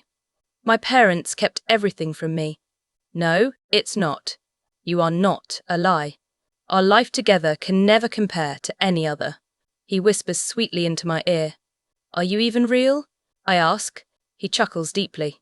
Of course I'm real, and I'm never letting you go. You're mine forever. What the hell are you doing with my daughter? A voice threatens. I pull out of George's arms. Dad? Don't sound so surprised. I'm not just going to let him dance right in here and sweep away my daughter. He's my mate. I tell him. I don't give a sm. He is not leaving with you. Well, you don't get a say in this. I state sternly. Yes, I do. I'm your father, for God's sake. That's enough. You have no right to keep your daughter from her mate. It's against the pack law. Daisy says, She has a hand on his arm. He visually starts to calm down. Call off your pack now, George tells him. Back her! Now. Tim's eyes glaze over, his mind linking his pack. Well, Daisy claps her hands together. Now that's all over with. Would anyone care for a cup of coffee? As we all calm down and relax, all hell breaks loose. In a moment, 2 men take hold of my parents and slit their throats. Both of them drowning in a pool of their own blood. A blood-curdling scream rips from my throat. I fall to my knees as tears start to cloud my vision. I don't know how long it is until I'm being pulled to my feet. Come on, we've got to go. George starts to pull me towards the door, over my dead parents. I can't just leave them. I struggle away from him. He catches me and holds me with ease. Forget about them. They never loved you, Alyssa. They don't even know you. I push away from George. How can you say that, George? I say, and wipe away the tears running down my cheeks. You're mine now. No one else's. You are mine, and only mine. Chapter 17. I shoot up in bed, breathing hard. Sticky sweat runs down my body, my hair feels like one hot blanket. I must have made a ruckus, cause the next thing I know, my dad is bursting through the door. What's wrong? My dad asks, walking over to my bed. It was a nightmare. George came, you were there, and you did. What? Did you say that I died? He asks, stepping closer. I nod my head. He sits at the end of my bed. I feel tears streaming down my face. He moves closer and wraps his arms around me. Shh, it's okay. I'm here. I don't want to leave you. Now that I actually have a family, I don't want to leave. There comes a time in everyone's life where they have to leave their loved ones. It's what's best, my dad says. I pull back. Dad, what are you talking about? I'm not going anywhere. You aren't going anywhere. Child, calm down, he says and pulls me back into a hug. I have a surprise for you. What? I ask. You go shower and change. Then I will meet you in the dining hall where your surprise is. Okay, I say. He leaves, and I do what I'm told. Once I finish my hair and head downstairs, I hear noise as I get closer. It's 2 voices. I can't tell what they are saying or who it is. I open the door and see the best surprise ever. Oh my God, I say and run into his arms. He chuckles as he wraps his arms around me. What are you doing? I look up at my brother. Your father called me. He decided that it's best for you to come home. I stare at both of them in confusion. Dad chuckles. Turns out it's harder to reach the prince than it seems. This was the next best option. I look at him in confusion. He wants me to go home. What about you guys? What about my sisters? This is my home now. I ask in confusion. Your mother and I agreed that it's best for you to return to your mate. You will always have a home here, Alyssa. But right now, your mate needs you. You have a duty as princess to fulfill. You can't very well do it here. But I just found you guys, and now I have to leave? So soon? My dad steps closer to me and takes me in his arms. I know it's hard to let go of something good. But we aren't the only ones that need you right now. It's selfish of us to keep you all to ourselves. I nod my head and wipe away a tear that was running down my cheek. I will always love you, my child. You have a very special place in my heart, he says. Nick clears his throat. I don't mean to be rude, but I would like to be on the road before dark. Dad nods his head. That's very smart. Alyssa, why don't you gather up some of your things? I do as I am told. Coo-eye. I sit on my bed and hold the book I started the night before. I didn't have many things, but I did collect a few items in the few days I've spent here. A book, some old shirts of my mother's, even a few photos. There's a knock at my door, and soon my mum pops her head in. Hey, she says. I look up at her. Hi, what's up? She runs her hands over the top of her jeans. Nick is waiting downstairs for you. He's such a nice young man. I'm glad you had him while you were away from us. I nod my head. Yeah, he's a pretty good big brother. I trail off in thought. Nick has been a really good brother to me. I'm almost done. I'll be down in a minute. She nods her head and turns to leave, but before she does, she comes back over to me.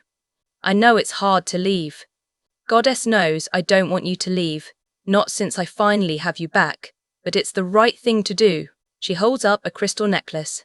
I want you to have this. Your father gave it to me the night he marked me. It's a family heirloom. His father gave it to his mother, and so on. I want you to have it, and give it to your children one day. I push it away from me, but she grabs my hands.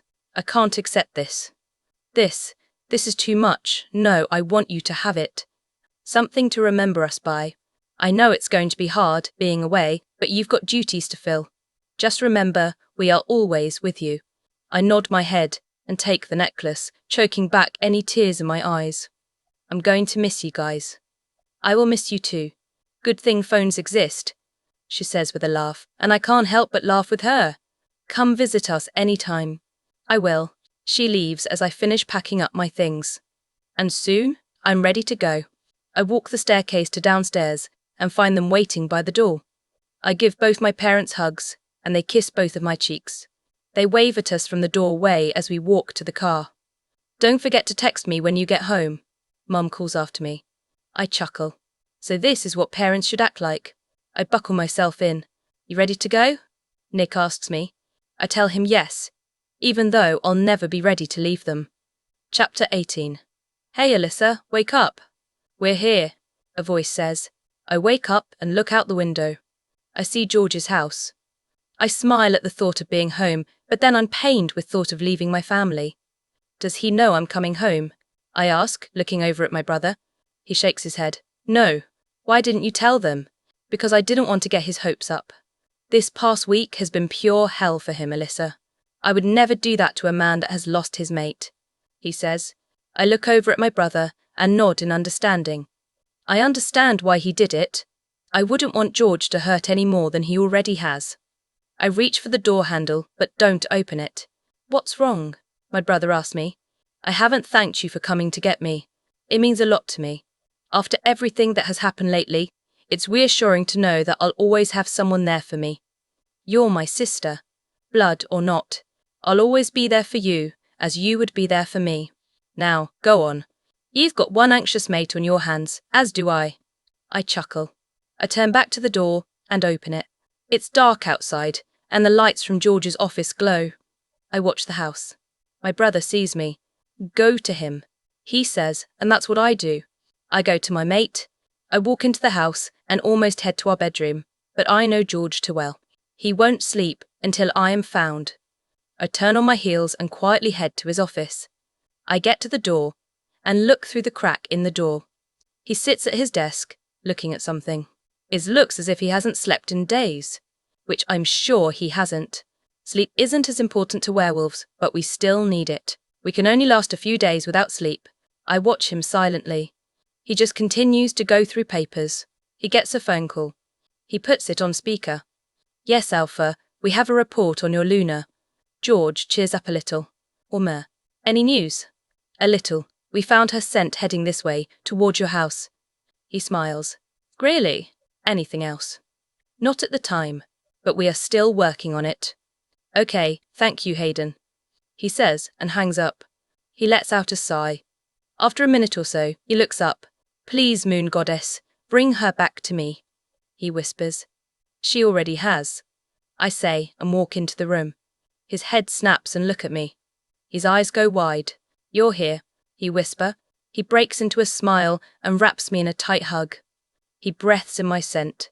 You're actually here. I can't believe it. She brought you back to me, he says. I will never let that happen again. You are mine. I snuggle deeper into his chest. I love you, I whisper. I love you too, Alyssa, he says. I look up at him, in his eyes. He looks down on me. What happened to you? He asks me. I pull him over to the couch and we sit down. He pulls me into his chest. I kiss him. He kisses me back. As you know, I went into the woods to get free from my thoughts, and when I was there, I was kidnapped. He growls. Ha! I draw circles on his chest to calm him down. I continue to tell him everything. About how my parents kidnapped me. How they told me the story of their rivalry. Everything. Looking back on it all, it seems surreal. I wish they didn't have to take you away from me. These past few weeks have been horrible. I didn't know where you were. My heart broke when we could find you. My dad was a D and said that you ran away. I lost it. I couldn't control my anger anymore. George goes quiet for a while. I can tell he's fighting a hard internal battle. I pull his face towards me. George, you can tell me anything. I love you no matter what. He pauses for a few more beats. I killed him. I killed my dad. I'm a murderer. Alyssa, a monster, he says. 27. We all have our own demons to face, but you're in luck. I'll be with you through it all. I love you, okay? He nods his head. I kiss his cheek. He rests his forehead against mine. I love you so much, he whispers. I turn back to George. He watches me. Babe, can we go to bed? You look exhausted. How much have you slept since I've been gone? I ask. I can't remember. I couldn't sleep without you. Okay, we are going to bed, I say, and pull him off the couch.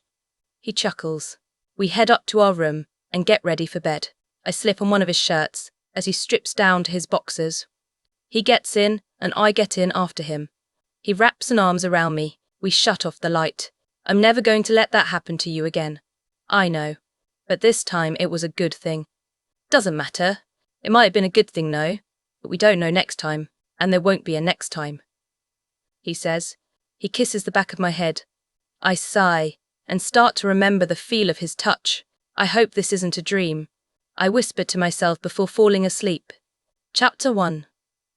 I wake up before George does and decide to get ready for the day. Once I get dressed, I quietly turn on the TV. Breaking news. Queen Alyssa has returned. Late last night we got report that the Queen Luna has returned home. We go live outside the castle now. They switch screens to another reporter. They are standing outside the castle. But little do they know that we aren't inside. I kind of enjoy having this little secret. It's nice having privacy. We got report from the royal guard that the princess has returned. They didn't give much information except that she returned safely late last night with her brother. And as you all expect, the first thing she did was run into the loving arms of her mate. I'm RJ Newbor, Channel 8 News. Back to you, he says, and they switch back to the first news anchor. And we will keep you updated throughout the day, she says and goes on about the day's news. I shut off the TV, but not before flipping through the channels, all of them playing something about me. I take a deep breath and listen to deep breaths of my mate. I turn and glance at him. He looks so peaceful. I put on a pair of shoes and walk down to the kitchen. I watch halfway down the hall, then realise that I have never been out of George's room besides to go to his office. I just keep on walking, noticing stuff as I go. There are so many different spaces in this house, it's very easy to get lost. That's how I find myself in a random room. It's huge and really bright. I'm a big fan of natural light. It seems this big open room connects to a bedroom. You must be Alyssa, a voice says. I wipe around and see a woman. She looks just like George. I am. Sorry, is this your room? I got lost. She chuckles. She sounds just like George, no need to apologise. Oh, okay, I say, not know what to say next. I'm Audrey, George's mum, she says. It's an honour to meet you, I say. I hold out my hand, but she pulls me into a hug. I've been waiting for you. You have changed, George. I didn't mean to. In a good way. You changed him in a good way. Oh, thank you, I say with a sly smile.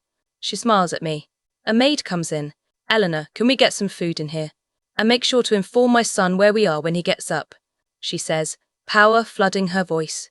Yes, Mama, Eleanor says, bows, and leaves the room. Please sit down, she says, and starts walking over to a table. I follow her. Tell me everything, she says, like she is my best friend. What do you mean? Tell me how you two met. Oh, George hasn't told you?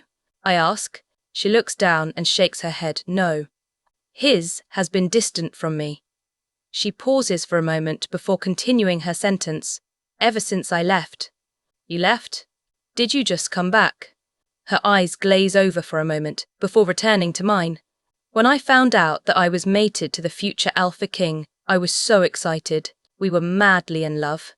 Once we took over for his parents, he changed. He was always in his office. He never saw me anymore. Only time we did see each other was at night, when he would come to bed. Eventually, he started hitting me. One day, I got fed up and left. At the time, George was 8. It was hard to explain why I was leaving, and why I couldn't bring him with me. She is in tears in her eyes, but she quickly wipes them away. I don't know what to say. She lets out a held-in laugh. You don't have to. I just way overshared. I know what George did to his father. George is afraid of becoming him father. I don't think he could ever be his father. I agree, but George just hasn't seen it yet, she says. The food comes in, with George trailing behind. He kisses my head. Morning, love, he says. My stomach does a flop. He then sits down next to me, keeping a hand on my knee. Glad you could make it, George. Of course, mother. What were you two just talking about? He asks, looking at me. I glance at his mother. Just how we met. Best day of my life, George says, and kisses me again. I give him a light chuckle. George just smiles smugly. George turns his attention towards his mother. Mum, we need to go. We have a busy day. Okay, well, I hope to see you both later, she says as we get up. I look at her. It was a pleasure to meet you. Same to you, I say, and follow George out of his mother's room. As soon as the door closes, he presses me against the wall and kisses me hard. I missed waking up next to you. I'm sorry I got up early. You should have woke me up, he says with a slight pout. You look too cute, I say with a smile. He smirks at me. Not as cute as you, he says and kisses me again. His fingers start to slip under my shirt when someone clears their throat. I look over and see a man. He looks about my age, a little taller than me. He has glasses, a good build. A very handsome man. Eden, George says. Yes. The press is waiting, he says. Okay, we'll be right there. Okay, Alpha, he says and walks away. George looks at me. Now, where were we? We were just going to talk about this press release. We were? George questions me with a frown. Yes, we were, I say. What are we going to tell them? I don't know. I don't even want to do it. I just want to spend time with you. I smile at him. I want to also. But we have to. He grumbles. Fine, we will do it later today. Okay? Or asks, not waiting for me to answer. He kisses me hard. I giggle against his lips. But right now, to the bedroom, he says and picks me up and carries me on his shoulders. Chapter 20. My Queen. What happened to you? Someone asks, while someone else asks, did they hurt you? The questions keep coming. One. Enough. A powerful voice yells throughout the room. I snap my eyes to George as he scowls at the people. Your queen has been through a lot. Please give her respect and be kind, George says to the crowd. They all bow their head in submission. First question, I say, and they all start to raise their hands. I just randomly pick one. My queen. First off, I would like to say, I'm glad you are safe. As am I comment. He smiles. Who kidnapped you? He continues not bluntly at all. My family. My real family. I still don't understand why they kidnapped me when they could just contacted me, but it is what it is. I say. Next question. I say and scan the room. Again I pick a hand. Yes, I ask. She smiles at me. How does it feel to have a tragic thing happen, and when you come back you are the queen? And how do you feel about what King George did? And is there a wedding in the works? I glance at George. He has pain in his eyes. I look back at the crowd. Coming back and being thrown into this position is a big change. But I'm ready for anything. And even though it might not always be good, I will always stand by whatever George does. Because that's what mates do. They love each other no matter what. And you will have to wait and see if there's a wedding. I say and look at George. This time he has love in his eyes. I walk to him. When I reach him, he holds out his arms. I walk into them. I love you so much. George takes my hands and we leave. He pulls me into the hall and starts going somewhere. George, where are you taking me? I ask him. He turns his head with a smirk. You'll see, he says. He pulls me into a garden with beautiful flowers. I look around, trying to take in as much as possible. George stops, and I see that we're in a private section of the garden. He pulls me over to a bench. What are we doing out here? I ask, still looking around. I just wanted to talk, and I've been planning to bring you out here for a while, but that didn't happen. Oh, I say, looking down at my shoes. George wipes a tear from my cheek. Hey, don't cry. I didn't want to make you cry. I know, it's just hard. Being away from you was hard. I say. I know, and I felt the same, but now we are together again, and I'm never letting you go. He says and pulls me into him. He kisses the top of my head. I love you so much it hurts. He says. I love you even more. I whisper. I feel George move and pull something out of his pocket. I wasn't planning on giving this to you just yet, but I feel it's the right time. He says and pulls out a little box. I gasp and move back a little. I know, with everything that is going on, it would be a lot to get married. But I still want to give you this ring, to show you how much I love you and that I will always be there for you. He says and opens the box. It's a promise ring. My grandpa gave me this ring when I was 16, saying that when I find my mate, I shall love her forever. He told me that he wants you to have it. He says, looking into my eyes. I put a hand over my mouth. So, will you do the honor of wearing my ring? Or asks. I'm speechless. I just nod my head. Yes. He smiles in relief and lets out a breath. Was he nervous? He takes my left hand and slips on the ring. I smile at him. He smiles back. I love you, I say. He pulls my chin forward and kisses me. It's sweet and loving. Someone coughs and we break apart. I look over and see his mum standing there. I feel my cheeks get bright red. Hey mum, George says, wrapping an arm around me. I snuggle into the protection of his body. He chuckles. His mom smiles down on us. What are you two kids up to? He asks. Nothing much, George says. Oh, well, your grandparents want to get together for supper. You should be there. I don't know, Mum. Alyssa isn't feelin'. George, I growl. He looks at me. I look at her. We will be there, I say with a smile. She smiles back. But until then, Alyssa and I want some alone time. George says. Of course, she says and leaves. I get a call on my phone. I answer it without looking. Hello? I say. Why, Alyssa, I hear a familiar voice says. I smile. Nick, what you're up to? Oh, nothing. Just saw your press release. You handled it very well. Thanks, I say with smile. I glance at George and see his impatient eyes. I grab his hand and squeeze it. Nick, I don't mean to be pushy, but me and George have something to finish up. So, oh, I understand. I just called to invite you and George over for the weekend. That sounds great. Yeah, I'll have to check with our people, but we will try to come. Okay, well, have fun. And I'll talk to you later. Okay, bye, I say. After we hang up, I turn to George. I smile at him. So what was that about? Or asks. That was Nick. He invited us to come stay with them this weekend. Babe, remember what happened last time? And remember that I came back. I will always come back to you, George. You are my one and only. He pulls me closer and puts a kiss on my forehead. I love you too. Chapter 21. Welcome, welcome. Min, a older lady says as she opens the door. I smile at her. George has a hand on my back. We walk inside, and a maid comes to take our coats. The lady takes me by the hands and hugs me. It's so good to finally meet you. I have heard so much.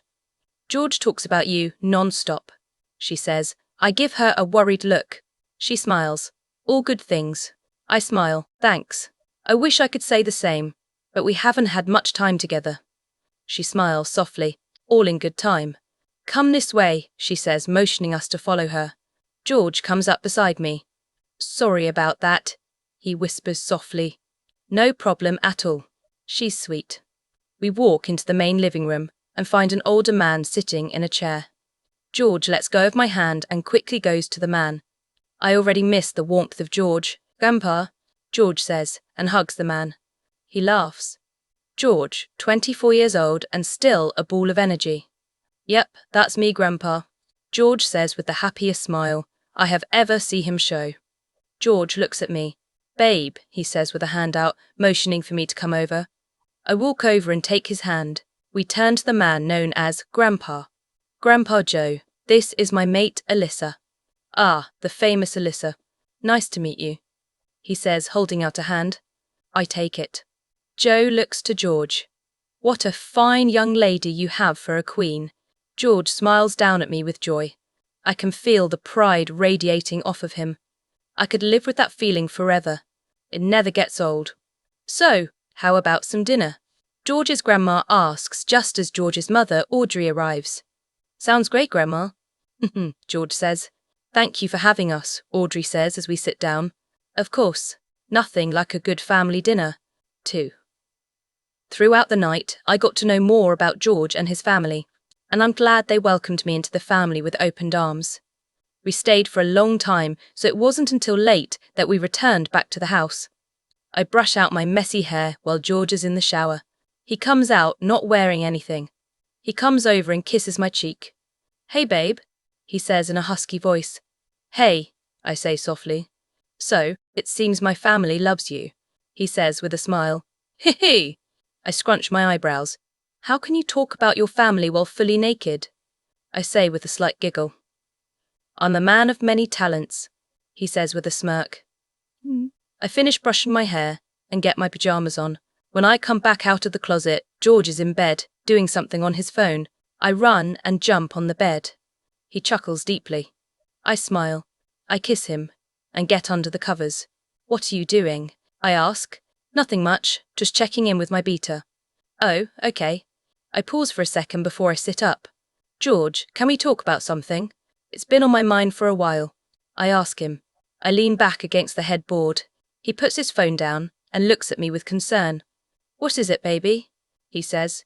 I want to go to my brother's this weekend. He lets out a sigh. I watch his chest rise and fall for a few moments. He finally speaks. I understand why. But I don't want a repeat of last time. I can't go through that worry again, baby. That won't ever happen again. I plead. After a few minutes of going back and forth, he says, I'll think about it. It just all makes me nervous. I can understand why. I don't want that situation to stop us from having a good, free life. We should be able to do whatever we want and not have to worry about what might possibly happen. He nods in agreement. Let's both sleep on it. I don't want to make any rash decisions. I agree with him and we both get under the covers after shutting off the lights. Sleep comes easy tonight. The next morning, I wake up in an empty bed. I look over and see a note from George.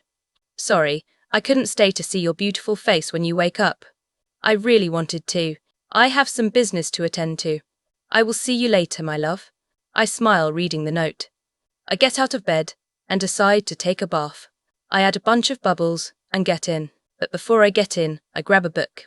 I get comfortable in the bath and open my book. After 3 chapters in my book, I decide to get out and dress for the day. I watch outside as I get ready. It gets colder every day. It's going to snow soon. I decide on a sweater and some leggings. I put on some boots and head downstairs. I go to George's office and find him in a meeting with a group of men. I knock on the slightly cracked door and open it fully. Everyone's eyes are on me. Hello, I say with a shy smile. Good morning, love. This Alpha Damien and his beta, Jeff. They came here to discuss some things. Oh, nice to meet you, I say. It's my honor, the Alpha says. I've never met anyone as beautiful as the Queen herself. My cheeks grow rosy, and I glance at my mate for a second before replying. Why, thank you, I say. You seem the same age as my daughter. I'm sure she would love to meet you. Yes, that sounds like fun. You should bring her with next time, I say with a smile. I shall. Well, it was nice meeting you. Same to you, they says. I say goodbye to George, and then leave to go to the kitchen. When I get there, the cook is cleaning up something. Hello, I say. Good morning, my queen. What shall I make you? Nonsense. You sit, I will make you something. It's not necessary, my queen. I am your cook, not the other way around. Well, today, I am cooking for you, I reply. Well, if you insist, I do, I say, and pull out a chair for him. He sits down as I begin making breakfast for the both of us. Chapter 22. Tell me about yourself. Well, my name's Josh.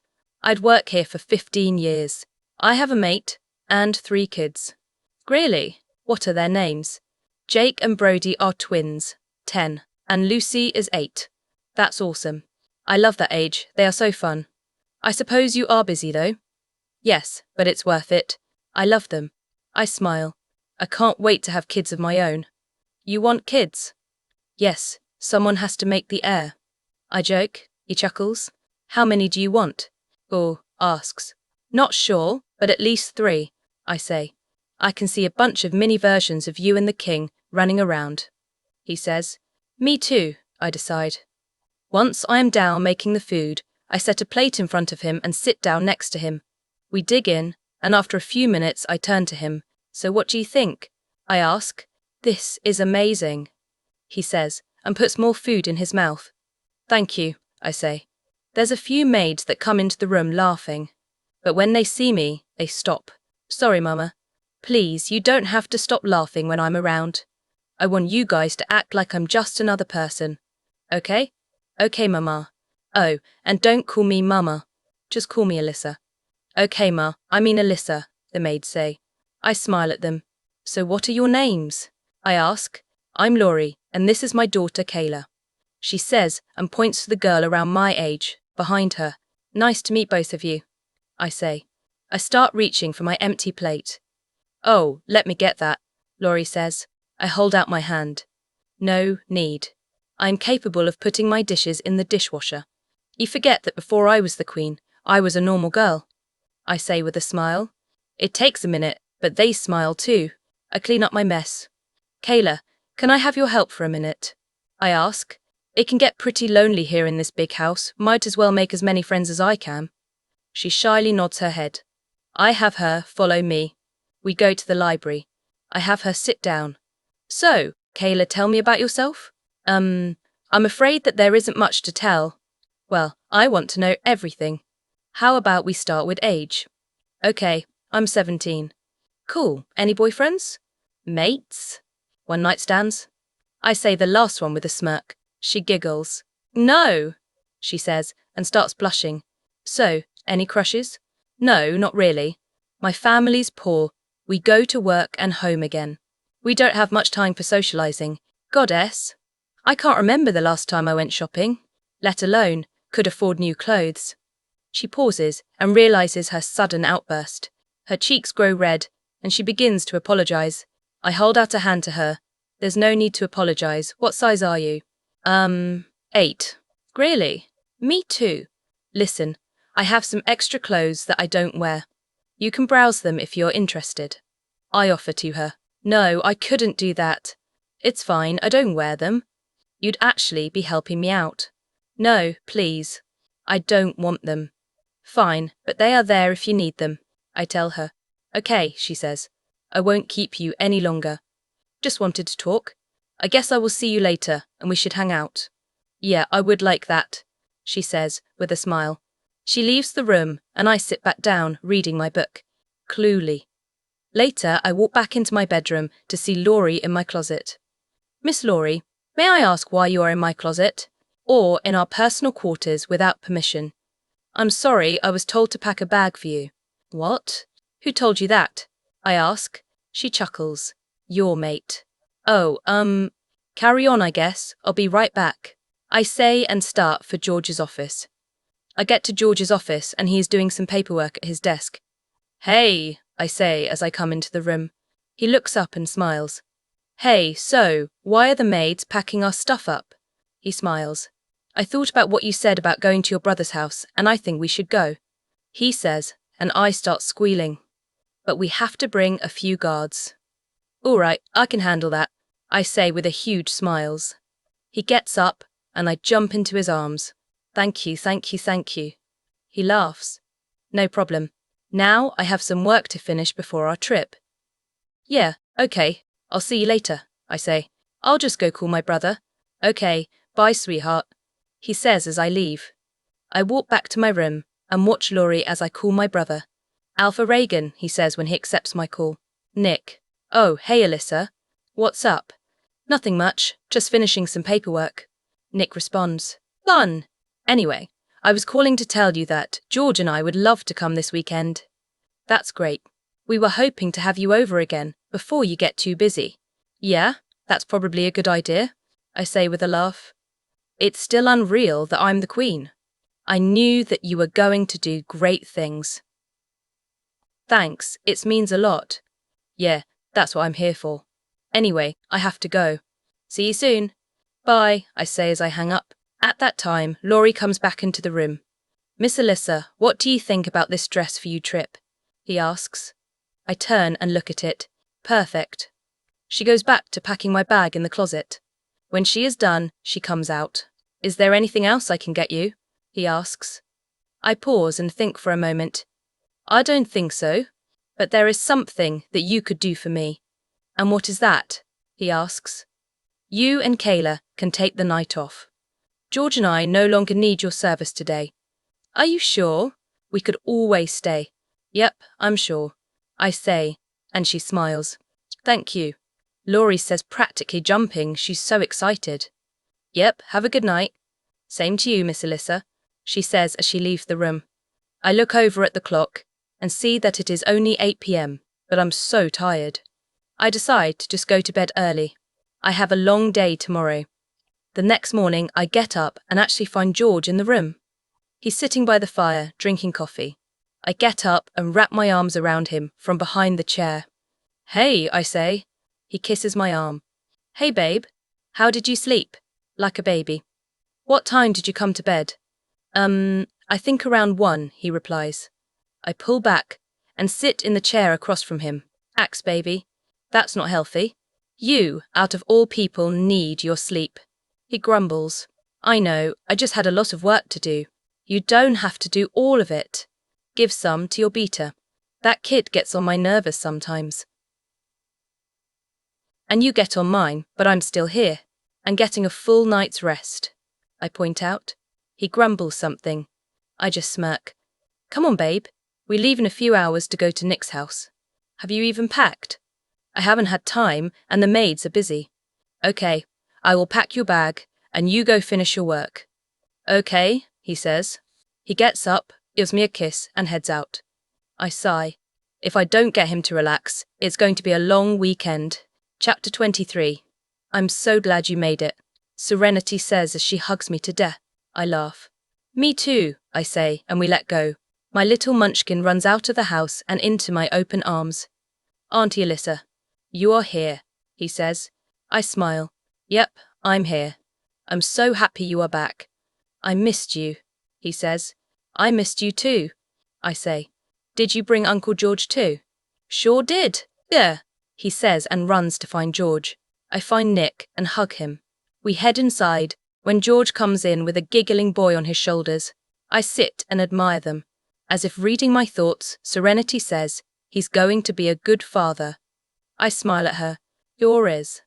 George runs off somewhere, mostly likely to play. I turn to Seren. So, what have you been up to? Nothing much. Just hanging out with the pack. You know, ever since you became queen, everyone always comes up to us and starts asking questions. Really? Yep, these people love you. They want to know every dirty secret. Oh, about my 6th toe? I ask. She starts laughing. Of course. And they want pictures. I still can't believe that in just one day, I go from being just a normal wolf to the queen. I say. You were never normal. You were born to do great things. Thanks, I say with a smile. I hug her again. The boys come back into the room. I'm glad you are here, Nick says, squeezing my shoulder. Thanks, I am too, I say. Plus, someone needed a getaway. I say, with a cough. George stops playing with my nephew. I have no idea what you are talking about, he says. I just smirk at him. Sure, I say, rolling my eyes. The rest of the night, we just relaxed, but I could tell there was something going on. I didn't know what it was. I'm so tired, I say, falling onto my bed. George chuckles. You think you're tired? I played all afternoon. Man, that kid has got some energy. He says, falling onto the bed too. Just like his dad, I say with a smile. You know, I can't wait until that is us. George whispers, resting his head on my stomach. Until what? I ask. Until we have a kid of our own. A child that looks just like us, he says with a sigh. Me too, I say. He smiles up at him. Don't get any ideas, Mr. Alpha, I say. He just smirks. I yawn. I'm tired. I think I'm going to go to bed, I say, and get up. George whines. I turn and look at him. What? I say. He just pouts. Why don't you just come shower with me? I say, and get up, heading to the bathroom. He quickly follows behind. Tap. The next morning, George and I decide to take our little munchkin out for the day and give Nick and Serenity the day off, which they seem like they needed. So, what do you want to do today, bud? I asks as we drive into town. Look, he says, and I smile at him through the mirror. All right, but we should ask Uncle George if that's okay. I say, Uncle, George, can we go to the park today? Munchkin asks my mate. George smiles at him. Sure, he says, and Munchkin starts squealing. Cluely. Later that day, when we get back into the house, Serenity seems a lot better. So, how was your day? Was he good for you too? She asks us. He was great, George says with a smile, handing over a sleeping Nick to his father. They go tuck him in as we sit down on the couch and relax. Today was fun, George says. Yeah, it was. He loves you. Good, I was worried, he says with a chuckle. I smile, and George leans in for a kiss. Seren and Nick come back into the room and sit down on the couch next to ours. So, there was a reason we invited you guys over this weekend. Serenity begins. So it wasn't just to see my beautiful face. I tease. They both smile. No, it wasn't. But it was a bonus, my brother says smoothly. I could tell when we were on the phone that something was up, but I just couldn't tell what. Well, we have some news, Serenity says. They smile at each other. We're pregnant. I jump up. Really? That's great, I say, and squeeze the life out of her. We all laugh, and George gives Nick a handshake. Congrats, man, George says. Thanks, you have no idea how this feels. It's the best thing in the world, Nick says. I hope to find out soon, George comments. Nick playfully growls. We all sit back down and talk the rest of the night until Munchkin wakes up from the nap. Serenity and I head into the kitchen and start making dinner. Her parents are coming over to join us tonight. So, how far along are you? Just a few weeks. We don't want to jerk it, but I had to tell someone, and you just seemed to be the right person. Well, I'm honoured. She just smiles. We finish dinner just as her parents arrive. Kayla, always good to see you, I say as we hug. Same to you, darling. And congrats on becoming the Queen Luna. Thanks, but I'm not the one to congratulate, I say, glancing at George. He smiles at me from a distance. Harry, Kayla, I would like you to meet my mate, George, I say and wave him over. He comes up behind me and wraps his arms around me. He holds out his hand for them to shake. It's nice to meet the both of you, he says. They both look shocked. I wave a hand in front of their faces. Are you all right? I ask, and they seem to snap out of it. Yeah, just never thought I would ever meet a king before, Kayla says with a smile. Understandable. 2. Later that night, after many long discussions between Harry and George, we are done with dinner. Dad, give George a break. He is supposed to be relaxing, Serenity says. No, it's okay. I like hear from my people, George says. Harry, give Seren a pointed look. Yes, but I'm your queen and your mate. And I say you need to be done for today. Besides, we have a long day ahead of us. We should get to bed. He starts to protest, but my growl shuts him up. He stands up and says goodnight to everyone, then takes me by the hand and we head upstairs. Chapter 24. A few days later, and we have to go back. We just left like 20 minutes ago. George squeezes my hand. We'll see them soon, he says. I know. I'm going to miss them, I say and look back out the window. We are travelling along the back roads. We drive a little longer. I see something. Stop the car, I yell. George slams on the brakes. What? What is it? Go back, I say. He does what I say. We stop in front of a house for sale. That's it, I say and smile at him. Babe, where do you want this? Over there, I say, pointing to an empty spot in our new house. After we got back, I got right to work. I found the house and contacted the seller. Turns out it was another werewolf couple, and they gave us a good deal. We started packing a day after we bought it. Now a week later, we are finally moving in. After moving out stuff in, we finally sent our helpers home, and settled into our new home. I'm in my bedroom, unpacking a suitcase, when George comes in. He picks me up from behind and throws me over his shoulder. "George, what are you doing?" I yell and giggle. He chuckles. He sets me down. "Can you believe we have a house of our own?" Or asks. "No, it's so surreal to me," I say, holding onto his arms, staring into his eyes. He glances at the bed. "So, we should probably put the bed to good use," he says with a smirk. "Yeah, I could use a good night's rest." I joke, and he growls. He kisses me, hard. He lays me down on the bed. We are in a heated make-out section when my phone rings.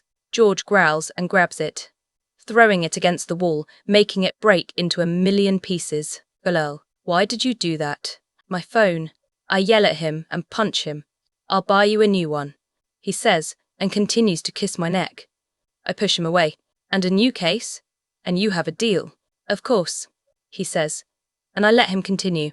Time. I wake up before George does, so I decide to order breakfast since we don't have any food in our house yet. I call one of our pack members and they send someone with food just a few minutes later. "Is there anything else that I can get for you?" No. That's all. Thank you," I say, then they leave. I carry the food back into the house and set it up on a tray. I pour some orange juice and take the food upstairs. When I get up to our bedroom, George is still sleeping. I set the tray down and walk over to wake up George. "Ugh," he says as he wakes up. "Good morning." He just grumbles. He opens his eyes some more. They lock with mine. I smile. He smiles back. He looks over at the food. "What's this?" Or asks. I pull the tray over. "I got some food for us," I respond. He smiles. "Thanks, babe," he says with a kiss. He starts to eat and start cleaning up our messing room. 2.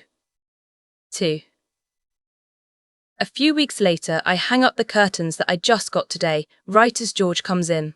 "Hey, babe." "I'm home," he yells through the house. "Hey," in the living room, I yell. A few seconds later, George appears.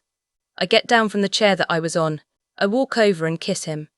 He wraps his arms around me. "How was your day?" I ask. He pulls us over to the couch. "Good, just long." I lay out on the couch with my feet on him. He grabs my foot and starts rubbing it. I moan. "That feels so good." He smiles. "How is the baby?" Or asks. "She's good," I say. "Don't you mean he?" No, it's going to be a girl. I just know it. Want to bet?" "Yeah, I do." $20 says that I'm right, and it's a boy, he says and holds out his hand. I shake it. "Come on," I say. I smile and lean up to kiss him. He puts a hand on my stomach. "I can't wait until we have one of our own." I smile again. "Me too. You know we could always just start now, or at least start practicing," he says with a smirk. I giggle. "Keep thinking that. I have to go make supper," I say, trying to get up. "No, stay here. Let me have this moment." I relax. Okay, chapter 25. Wake up, darling. Our friends are going to be here soon. I don't want to. You have to. No, I don't, I tell him. "Yes, you do. Come on," George says, pulling me to the edge, and picks me up, carrying me to the bathroom. He sets me down on the toilet, then goes to turn on the shower. I rub my eyes as he does so. He comes back over once the water is running and starts taking off my shirt. I look up at him. How did I get so lucky? I ask him, and he smiles. I think the same thing every day. After our shower, we get dressed. George dresses faster than me and heads downstairs. I pick out a cute dress and some high heels. I put on some light makeup and head downstairs with my hair done. I head down to the main hall because I'm sure that I am late. I round the corner and see everyone already there. Of course. Everyone turns and looks at me. "Hi," I say. They all chuckle. "My queen, what a pleasure," a man says, and he leans to kiss my hand. But my hand is ripped away from his lips. I look up and see George giving him a death glare. "Don't you dare. Do it one more time and you will be gone." "Alpha, I'm sorry," Alpha Damien says to George. "Ah, Damien, nice to see you again," I say. "I remember meeting him a few weeks ago." "Yes, same to you. There's someone I would like you to meet." he says with a smile. He holds out his hand, and a girl around my age appears. She smiles, and I smile back. I walk closer with George. She holds out a shaky hand. I look at her hand and hug her instead. She is got off guard, but hugs back, nervous. I ask, when we pull back. She shakes her head.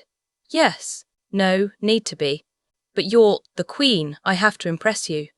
You don't have to impress anyone. You are perfect the way you are, I say. She blushes. So, what is your name? I ask. Victoria. Victoria Jeffersons. I smile. What a beautiful name for a beautiful girl. I say, honesty. Thank you. All right, shall we let the girls chat? George asks Damien. He looks at him. Sure. George kisses me on the cheek. We'll see you later. Then walks away, Damien. When everyone leaves the room, Victoria relaxes. I don't say anything. My queen, the tea room is set up for you, one of the maids says. All right, you are dismissed. Don't you want my help? No, I'm an adult for God's sake. I can take care of myself, I say. She is about to respond, but then stops. She walks away. Once everyone is out of earshot, I turn to Victoria. Ugh, I hate that, I say, but she just smiles. We head to the tea room and sit down. So, tell me about yourself. Well, there isn't much to tell. I guess I will start with, I love to read. And I knew we were going to be best friends. Tap. We head to the dining hall for supper, talking as we go. Victoria and I talked all afternoon. George came and checked on us a couple of times. I open the door and see everyone is already there. Hello, everyone, I say. I take a seat by the head of the table, next to George.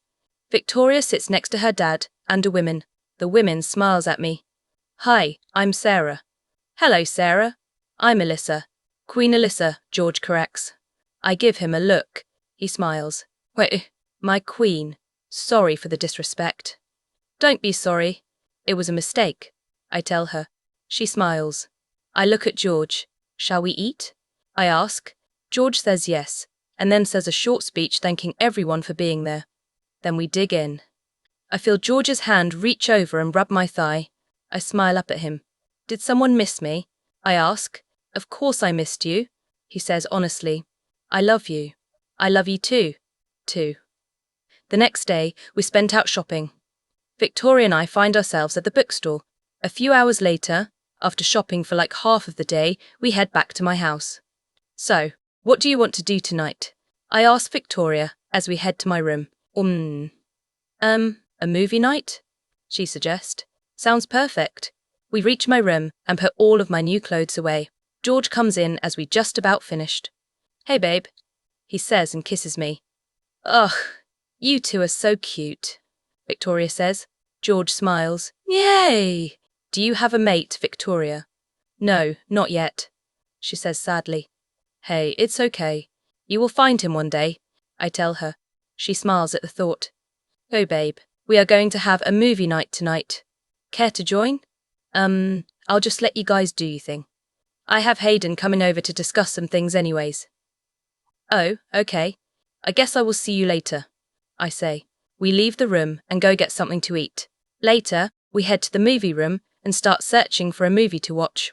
We settle on one of my favourites, Mockingjay Part 2. We get about halfway through the movie when George interrupts us. Hey, we say, turning down the volume. Ladies, Victoria. I wanted you to meet Hayden.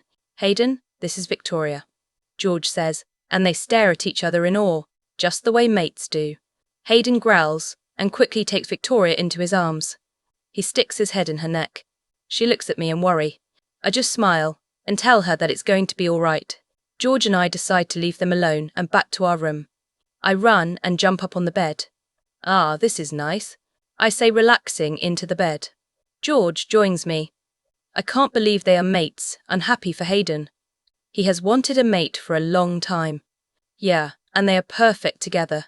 I tell him, remembering how they looked together for the first time. I remember when that was us. George comments, Honey, that was never us. You kidnapped me. Not my brightest moment. Now I feel like an old couple. Babe, you're going to be 18 soon. You're not old. I am. I'm 24. George says. I look up at him. Yes, but you're hot for 24. He chuckles. How about I make you feel young again, in this bed? George says with a smirk. George says with a smirk. I would love that. Chapter 26. A month later. God, women, how much stuff do you have? Hayden asks, coming back into Victoria's room. Hey, if you think this is bad, all of the stuff in my house is Alyssa's. George comments. I throw a newspaper at him. What? He says, looking at me. You know I love you, right? I don't recall. I say, taping a box. You should just be lucky that I'm moving in with you. Victoria tells Hayden. The only reason is so you can be closer to Alyssa. Hayden comments. That is one of the benefits. Victoria admits. Tah! I giggle watching them debate. George comes over and puts one hand on my stomach. I roll my eyes. Ever since 3 weeks ago, when he told me he wants to start trying for kids, he does this every time he's near me. Before you yell at me, let me tell you why I told him no. 1. I'm not even 18 yet. I don't want to be a teen mum. I already have a whole nation to look after. 2. We aren't married yet. Not that it matters in the werewolf world, but you know. Victoria glances at us and eyes up George's hand. I roll my eyes at her. I clap my hands together. Okay, so, should we get the show on the road? I want to get back tonight. I say. We all agree and get to work. 5 hours later, we finally get the last box into the car and say goodbyes. George and I wait in the back of the car for Victoria and Hayden to get in. So, how are you? George says. I'm good. I'm excited for Victoria to be moving in, I say, while twisting my ring around my finger. For some reason, I have been doing that lately. Tell. When we finally arrive back at home, I head straight to bed. I was so tired. About a couple hours later, I hear George come. He lays down next to me, putting one hand over my stomach and pulling me close. I curl into his chest. He growls in content. Did you get everything inside? Yeah, I had some of the pack members help. Oh, I say. He holds me closer. I love you. He whispers as I fall asleep. I love you too. Tess. I feel kisses being pressed to my cheeks as I wake up. I stretch out. Hey, I say, trying to wake up. I open my eyes and roll over to look at George. He grins at me. Good morning, beautiful. Now, I'm the one grinning. There's a knock on the door and George tells them to come in. It's George family. George sits up. Guys, what are you doing here? Oh, we just wanted to talk you guys out for the day. His grandma explains. I don't think today will work, see I have to do. George begins. Oh, shut up. I've talked to some people and got everything arranged for you guys to take a few days off. George's mom says. Guys, George, listen to your mother and shut up. You guys deserve this. His grandma says. George turns to his grandpa next. How can you let this happen? Son, I learned a long time ago not to go up against your grandmother, he says. George looks back at me with a questioning look. What do you think, babe? I think we should do it. You need a break anyway. Yeah, George. You work too much. How often are you two having sex nowadays? George's grandma asks. George groans while I laugh. What? You have to pleasure your women too, so tell me, dear, how often? I don't answer, just laugh again. I kiss George on the cheek and get up. All right, guys, we're going to get ready. I say, trying to push them out. Okay, be ready in 20 minutes. That's when we head out. Later that day, why are we getting on a plane? George asks, as we get on and take our seats. I take George's hand. Have I ever told you that you worry too much? No, babe, you worry too much. I tell him with a smile. When he doesn't smile back, I kiss his cheek. Besides, we need this. He looks at me, his eyes getting softer. I know, it's just hard for me to leave my pack. Don't worry, everything will be fine. Hayden and your beta are still there, they know how things go. I know, but... No buts. Babe, enjoy this, please. For me? I ask, with puppy eyes. He nods and kisses me. Babe, we're here. I hear George say. I open my eyes, even though I wasn't sleeping. And where exactly is here? I ask. I don't know. He laughs. His family comes up and we get our bags and leave the plan. It's warm outside. Welcome to the Cayman Islands. George's mother says. We look at her. Really? I've always wanted to go here, I say. But George doesn't say anything. I hit him on the back of his head. Tregens. Hey, what was that for? Asks. I just give him a look and walk away. He grumbles something but follows. We meet a car and get inside. Once inside, we ride about 15 minutes and arrive at this amazing house. Are you serious? This is amazing, I say, jumping out of the car. Someone chuckles, but I don't know who. All of a sudden, my brother comes out of the front door with his family. I squeal and run up to him. Nick, what are you doing here? They invited us, he says, looking at George's family. Nick waves to them. They wave back, all but George. What's going on with George? Asks. I don't know. He's probably on his period, I say, and look at him quickly.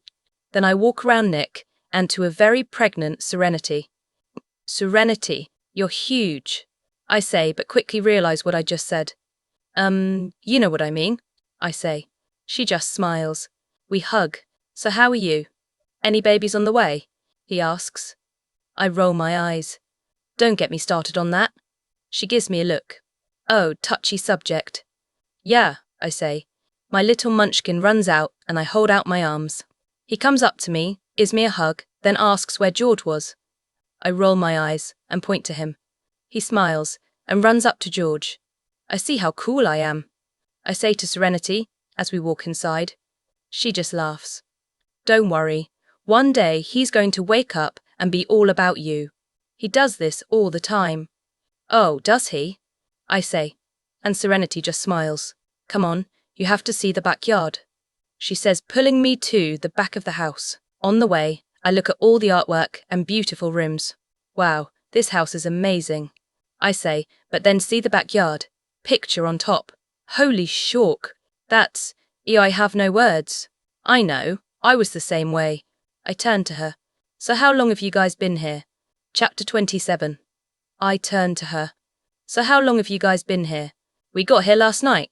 Oh, so do you know what's going on? I ask, and she just gives me a weird look. What? Why would I possibly know what's going? She says. She so knows what's going on. Oh yeah, I know you do. Tell me. Now. She starts to back up, and I start running after her.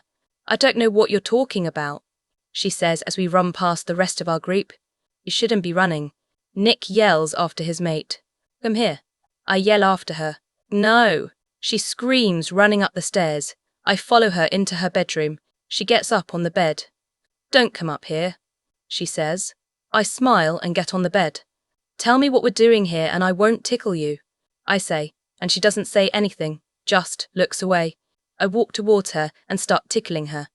I get her laying on the bed and we full out tickle fight. Or me? Never. After what seems like 15 minutes of a tickle fight, she says the words I want to hear. Fine, I will tell you. We're here to convince you to move forward with your relationship. I stop what I'm doing and freeze. What? I said were. I know what you said, I snap. She freezes. I look at her scared face. I'm sorry. I just don't understand. We feel that you guys should get married, or at least start trying for kids. Is that why George is pushing the kids thing now? I ask. She shrugs. I don't know. We didn't tell anyone but our family. Oh, I say. I get up. I need to go, I say, and run out of the room. She yells after me. I walk downstairs and find everyone in the living room. What's going on? I ask. Oh, nothing, dear. We're just waiting for the last of our guests to arrive. What? I ask, as the doorbell rings. I walk to the door wondering who was here. I open the door to see the faces of my parents. What? What are you doing here? My mom laughs as she wraps me in a hug. We're here to spend time with you guys. I start to squeal and jump up and down. My dad laughs. How about a hug? Asks. I jump into his arms, but then I remember the real reason why they are here. I back away, and their eyes fill with concern. What's wrong, honey? My mom asks. Nothing. I just don't feel very well. Everyone is in the living room. I say point to the living room. I think I'm going to lay down. Okay, is there anything I could get you? No, I'm good. I say, slowly backing up. Well, let me know. I had many stomach aches when I was pregnant. She and my dad give her a look. I shake my head. I'm not pregnant, I say. She just smiles. I turn around and head upstairs. I find my stuff in a bedroom overlooking the ocean. I smile as I look out my window at the sunny ocean. Beautiful, I whisper. Not as beautiful as you, a husky voice says behind me. I don't even look because I know it's George. What's wrong, babe? He asks, sliding up behind me. Nothing, I say, trying to get out of his arms. But he holds me tight. Don't leave, George whispers. Yay. I feel like I'm losing you. You'll never lose me, I say back. Prove it, he whispers, against my neck. I shiver. I wrap my head around his arm and pull him towards that bathroom. I walk over to the bathtub and start filling it. I then start taking off my clothes, layer by layer. George watches me with lust in his eyes. When I'm fully naked in front of George, I stare back at him. What? Are you just going to stand there with your mouth on the ground? Or are you going to get in? I ask with a smirk.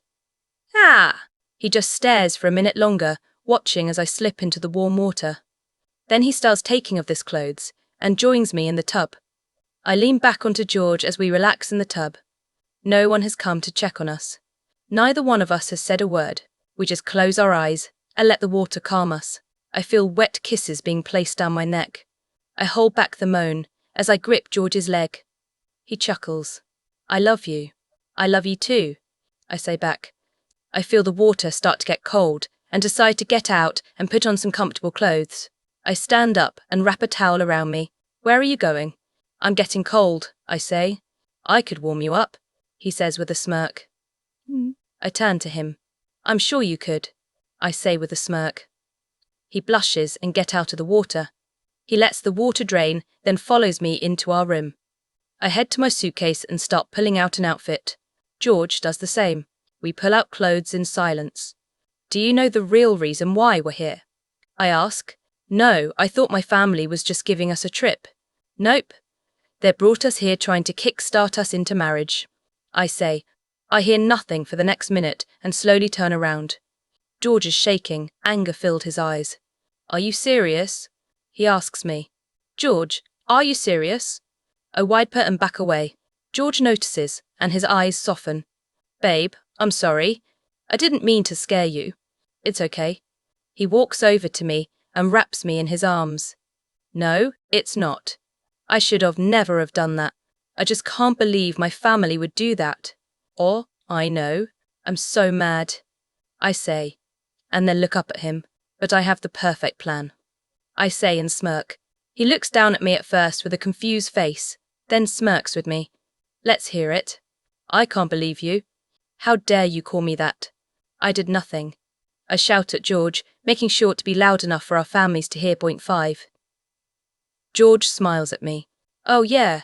Well, it's all your fault. You are the one sneaking out every night. I'm not. You are too. We haven't had sex in months. He shouts at me. I just smile. That was a good one, I say through our link. He smiles. It's not my fault that I'm not in the mood. You are never in the mood. That's a lie. Maybe we aren't having sex. It's because you don't do as good of job. Oh, and who are you comparing me to? I don't respond. I just scream in fake frustration. I, Alyssa Reagan, reject you, George Brooke, as my mate. I scream. Hurt flashes in his eyes, but it soon goes away, and he calms down his wolf. I walk to the door, wink at George, and then walk out of the room. My family is all crowed around the door. They stumble back and look at me as I come out. What are you doing out here? I ask. They say and look around at each other. My mum turns to me. Oh, honey, it's going to be okay. Y-E-S. They fell for it. She comes towards me and wraps me in a hug as the door opens. George pokes his head out. What's going on? None of your business. I snap at him and push through everyone. Chapter 28. Honey, you can't stay in your room the whole trip. My mother says through the door. Yes, I can. She sighs in defeat and walks away. I turn back to George and walk closer to him again, a smile growing on my face. He takes the last 2 steps, need to close the distance between us. How much time do we have? About an hour, maybe 2, he says. He sunk away to see me. I smile at him. Then what do you want to do? I ask, pulling on his shirt. I have some ideas, he says and carries me away to bed. Time.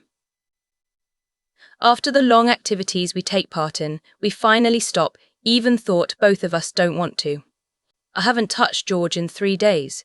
That's the longest it ever been, and I hate it. I love him. I want to be with, not to mention my wolf does too. I look over at George and study his face, and he lays on his back, looking up at the ceiling. I lean over and kiss his cheek, then lay my head on his chest. I love you, I say, and his chest again. I love you too, he says quickly after. Soon after, George has to get back to his room before anyone sees his missing. When he reaches the door, I pull on his hand and he turns back to me. I kiss him again, making it harder for him to leave. I can't do this any longer, George says. I know, babe. Just one more day, and then we can go home. And get back our normal life, I say. He nods his head, and then leaves my room. I pout a little, seeing his back disappear out of my room. Just one more day. The next morning, I wake up in a bad mood again. Every morning I wake up and expect George to be there, but he's not. I sigh, once again, and get up. I take a shower. Today is our last day here. We actually get on a plane tonight. I've never been this excited for something. After my shower, I find an outfit to wear, and then put on some light makeup. I decide to come out of my bedroom for the first time in days. I open the door and take a deep breath of the fresh air. I head down to the kitchen and find everyone already there, even George. Time to put on a show. My mom looks up, and when she sees me, she's shocked. I give her a small smile. Good to see everyone's well rested, George's grandmother says. I turn to her and she smiles at me, but I notice a death glare coming from someone behind. No doubt that person is George's mum, Audrey. The mouse. She hates me, I say in the mind link. No, she doesn't, George replies. So today I thought we could go shopping and swimming and have some dinner before we leave tonight. George's grandmother says. No one responds. Sounds great, Grandma, George says. Just hearing his voice makes my wolf happy. I glance at him, but don't let my eyes linger too long. I get some fruit and go sit at the table outside, by myself. I sit out at the table, watching the waves roll by after eating my fruit. I feel bad about what I'm doing to my family, especially to George. He doesn't deserve this. I have to think of some way to make it up to him. I think of an idea, but am I ready for that? I love George. We're mates. I want to spend my life with him, but he's ready for the next step in our lives and I don't think I am. I know he's trying his best to be nice, but one day, that's going to run out. I want kids, and as I grow more attached to George, I want them even more. Maybe it's time I rethink the whole kids thing, In, he says. I open the door and see my amazing mate. Things have been amazing since we got back from the Cayman Islands. When we got back, we explained everything to our families. They were mad at first, but they got the point to stay out of our personal lives. George and I being apart just made us closer. We understood each other better. When George was away from me, he realised what it's like for me every day.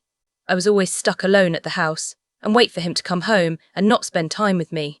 He told me he was sorry for the way he was acting and that he wanted to try to be better. And he is better. Every morning before he leaves for work, he comes and kisses me goodbye. Then he goes off to work. I usually finish doing stuff around the house.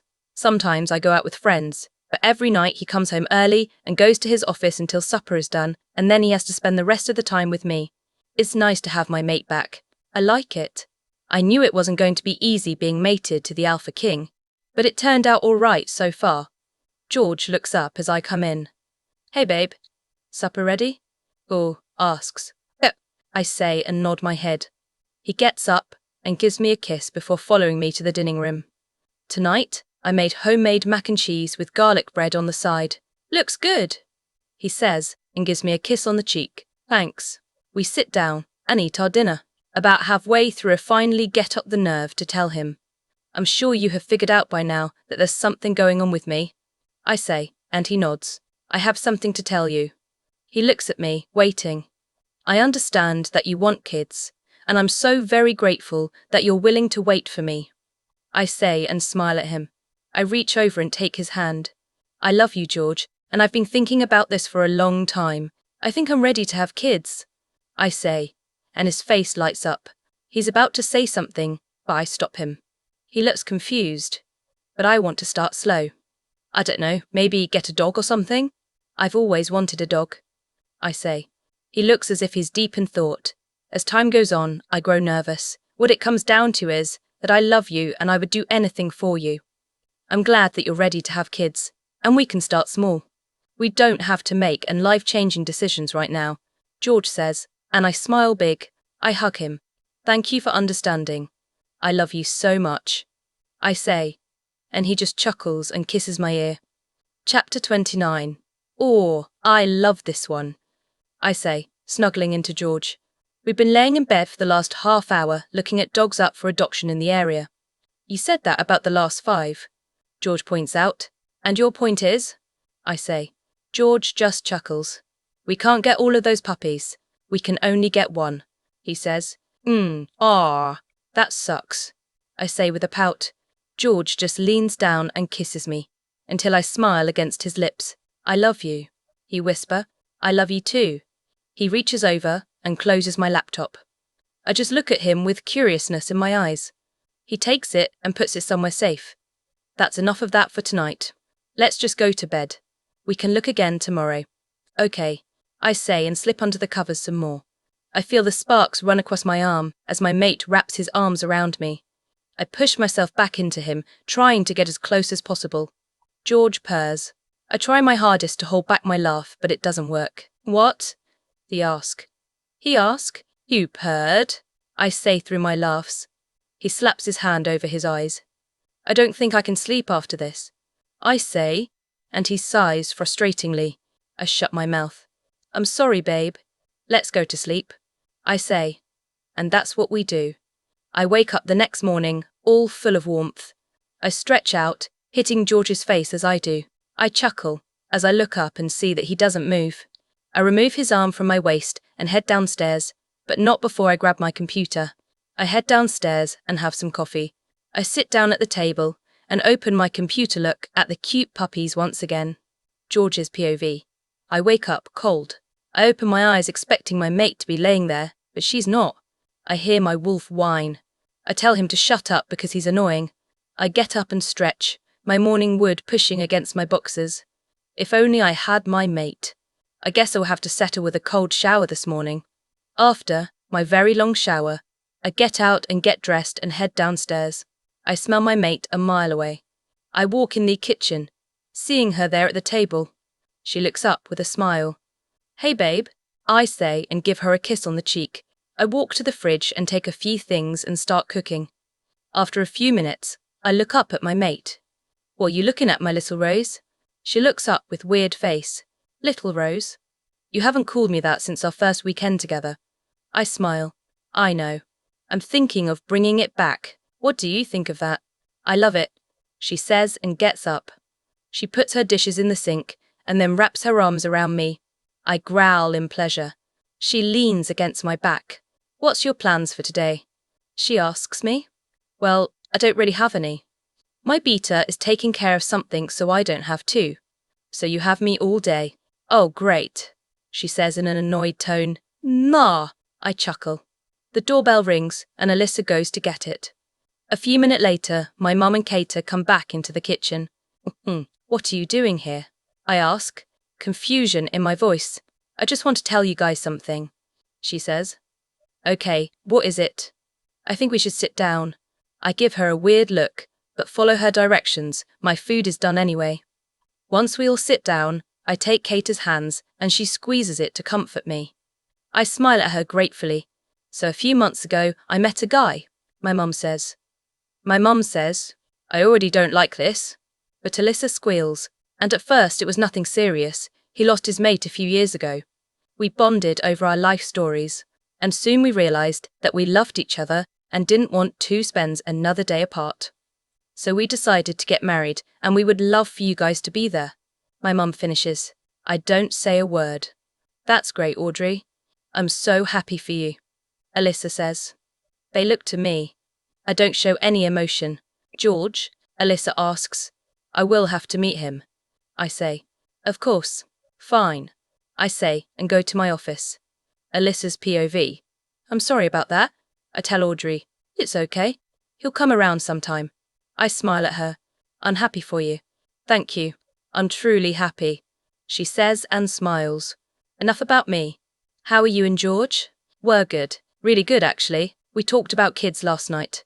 Aw, that's awesome. I'm so happy. I'm going to have grandpups soon. I don't know about that. I just told him that I'm ready to take the next step in our relationship, but I want to take it slow. Oh, okay. I suppose that I can wait a little longer. Oh, she says, looking at the time. I better go. I'll see you later, she says, and kisses my head. Bye, I say, and walk her out.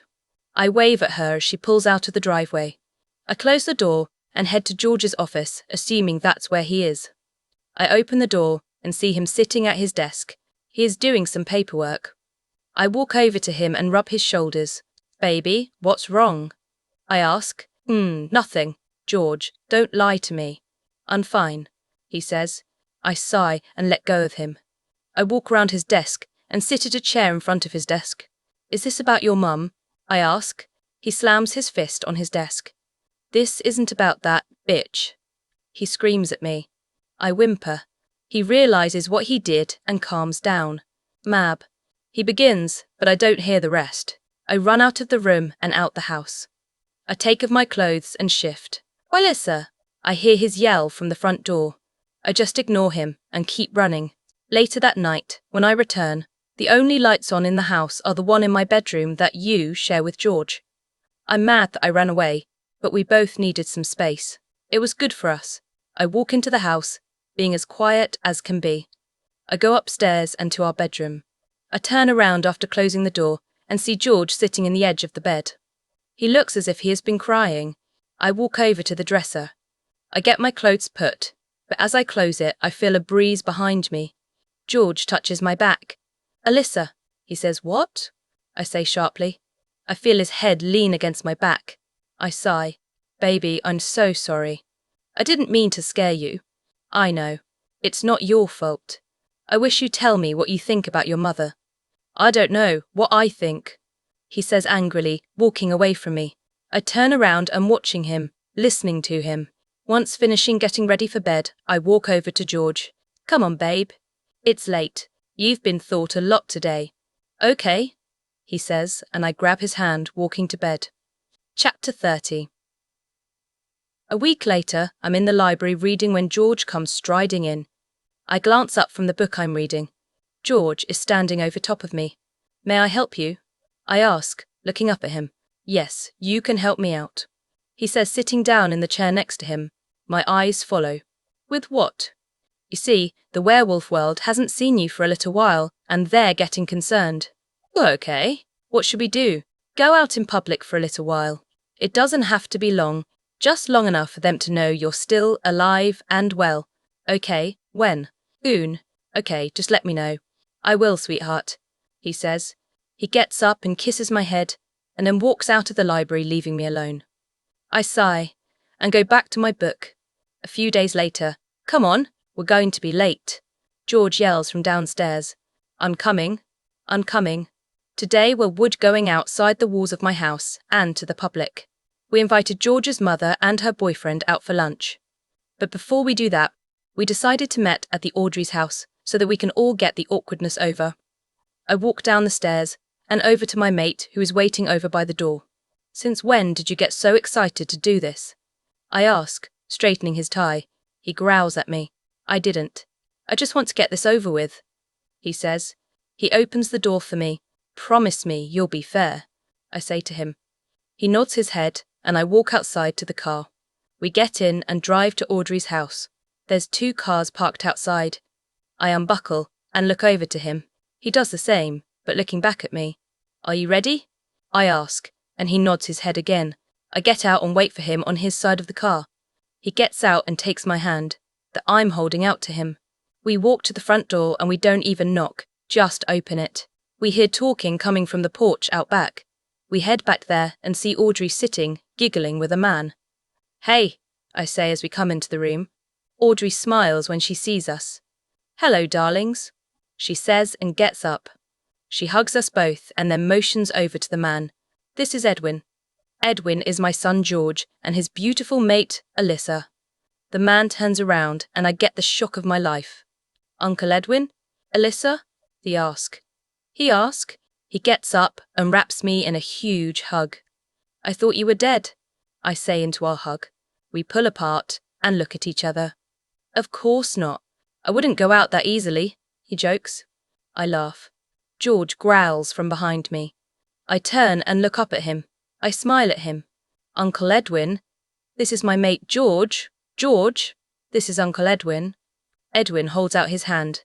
"It's a pleasure to meet you." George hesitantly takes his hand and shakes it. I sit down on the couch and George quickly follows. After a minute of awkward silence, Uncle Edwin breaks it. "So what have you been up to the last 8 years?" "Nothing really. Nick has a mate, he's the alpha now. He has a son that looks just like him and a baby on the way." "That's great." "Yeah, I'm happy for him. And me? I have this wonderful guy." I say and stare lovingly at George. He smiles at him and gives me a quick kiss. "How's your parents?" asks. "You don't know?" I ask. He shakes his head, worry filling his eyes. "They're dead. They died about a month ago." "That's horrible. I had no idea. How are you coping?" Asks. "I'm fine. Listen, but since you never were told, or I don't think you were, I have something I should tell you." "Okay. What is it? Can we do it in private?" "Yeah, of course," I say, and George growls. I turn to him. "It'll only take a minute." "Fine," he grumbles and leaves the room with Audrey. I turn back to my uncle. "What is it?" He opens his mouth to reply. "Your parents aren't your real parents," my uncle says. I sigh. I relief that it's something I don't know. "I know." He looks up at me, shocked. "What?" "Yeah, I found out a few months ago when they died. I've reconnected with my real parents." "That's great." "Yeah, I'm a lot happier now." "As are you," I point out. He starts to blush. "It was love at first sight," is all he comments. "When's the wedding?" I ask. He just laughs. "Should we get the other two out here?" "Sure." They come out and George immediately comes over to me, check me over, making sure I'm all right. I laugh. "I'm fine, George." His eyes meet mine, silently asking one more time. I just smile. He sits down next to me. "I've heard a lot about you, George." Edwin says. I wish I could say the same. We all laugh, except George. I grab his hand and start rubbing over his knuckles with my finger. It seems to relax him. "I know how tough this must be for you due to the sudden death of your father a few months ago." "Of course not. My parents were done a long time ago." Edwin begins to talk again, but George cuts him off. "I've come to the conclusion that if my mum has to sit and watch me fall in love, it's only fair for me to do the same." I'm shocked by the sudden change of heart. Audrey gets up with tears in her eyes and hugs her son, and I'm soon to follow. "Thank you," I whisper in his ear. All he does is nod his head. "Well, so we head to dinner." "Sure." We head to the restaurant, and after about a half over, there was a crowd of people outside taking photos. We enjoy our time as we eat, but as we leave, the reporters start asking me about personal things. "Are you pregnant? Have you mated? Are you in heat?" I feel George getting more angry by the minute. I just squeeze his hand. "King George, do you and your mate plan on having kids soon?" George snaps. He turns around angrily.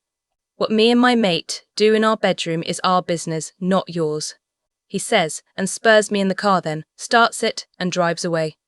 Chapter 31. I get up in the morning and take a shower. George isn't there. He had a meeting he had to get to at the palace. I was a little worried. These past few days, George has been fuming. Ever since the reporter said something about us. I don't blame him. Those reporters should have never said that, but that's their job. After my shower, I get ready and head out.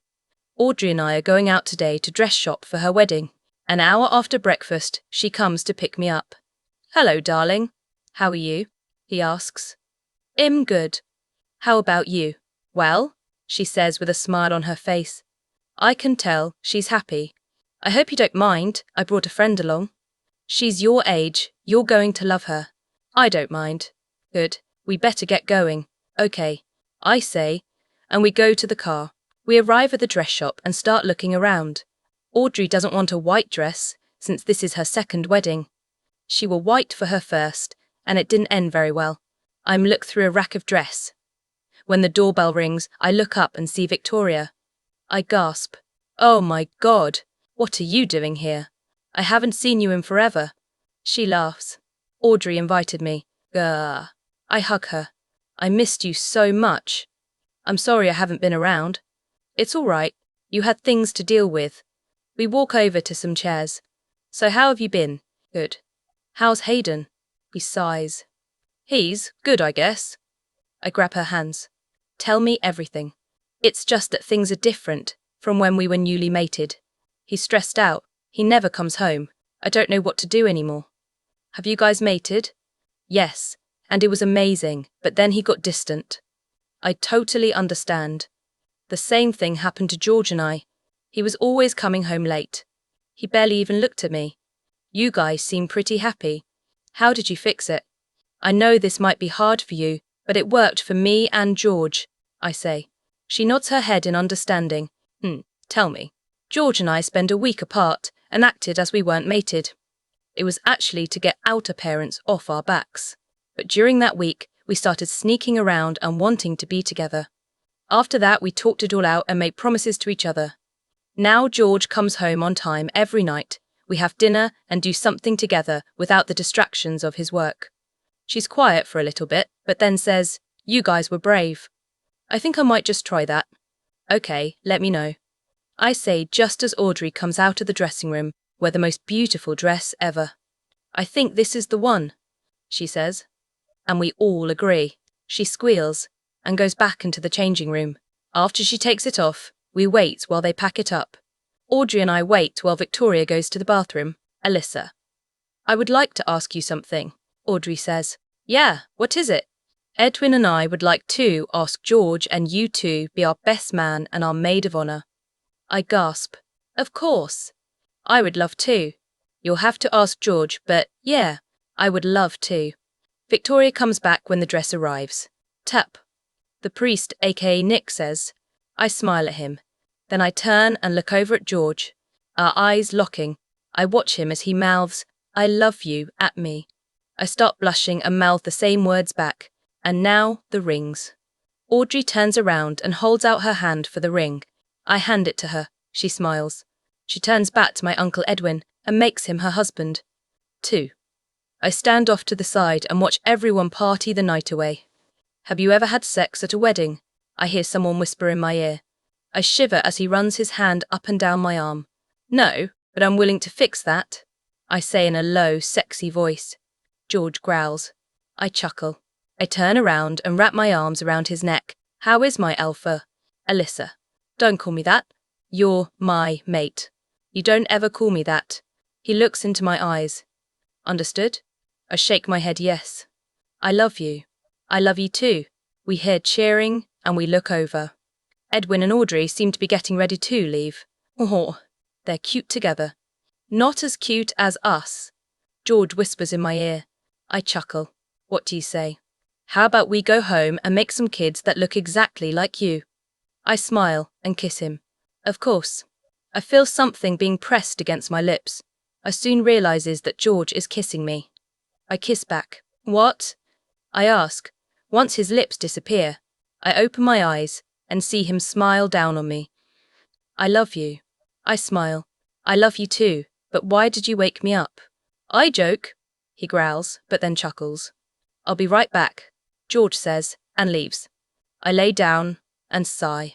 George comes back into the room with breakfast. Oh, what's this for?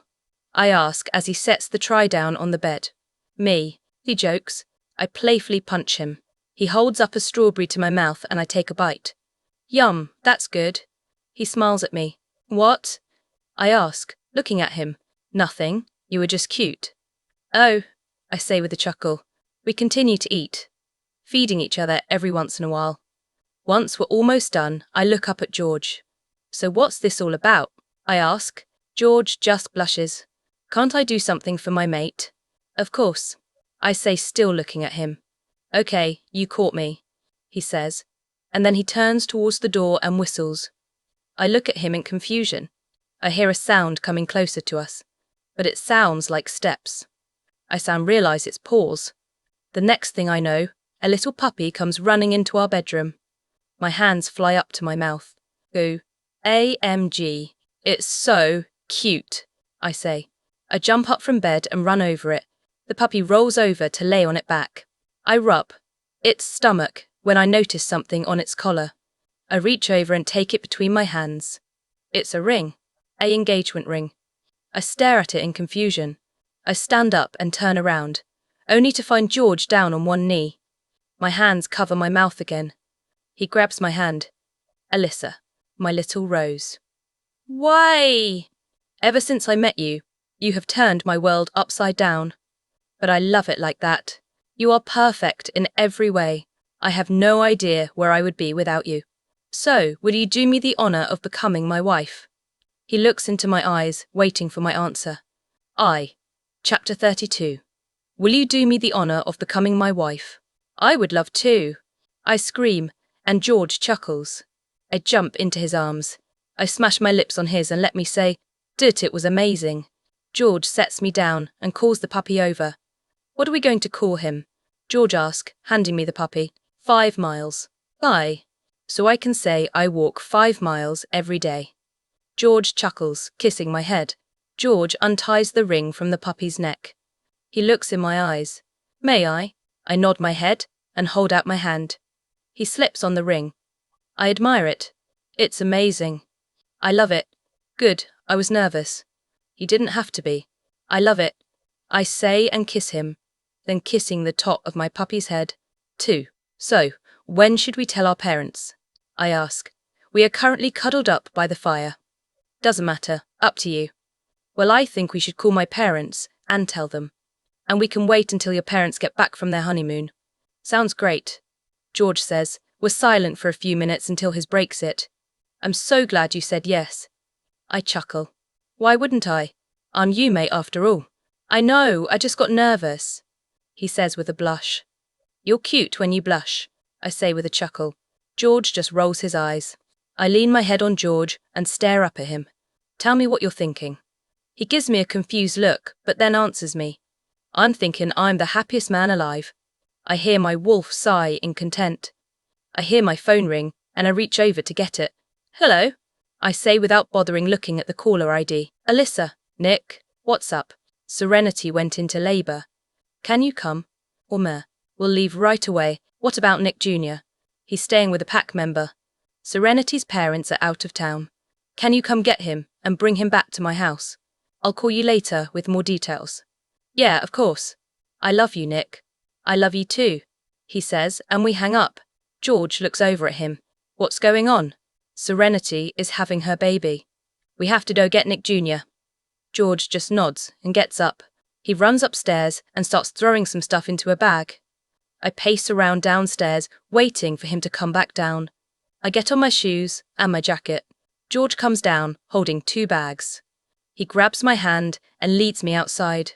As we walk to the car, I ask him if he can just leave the pack.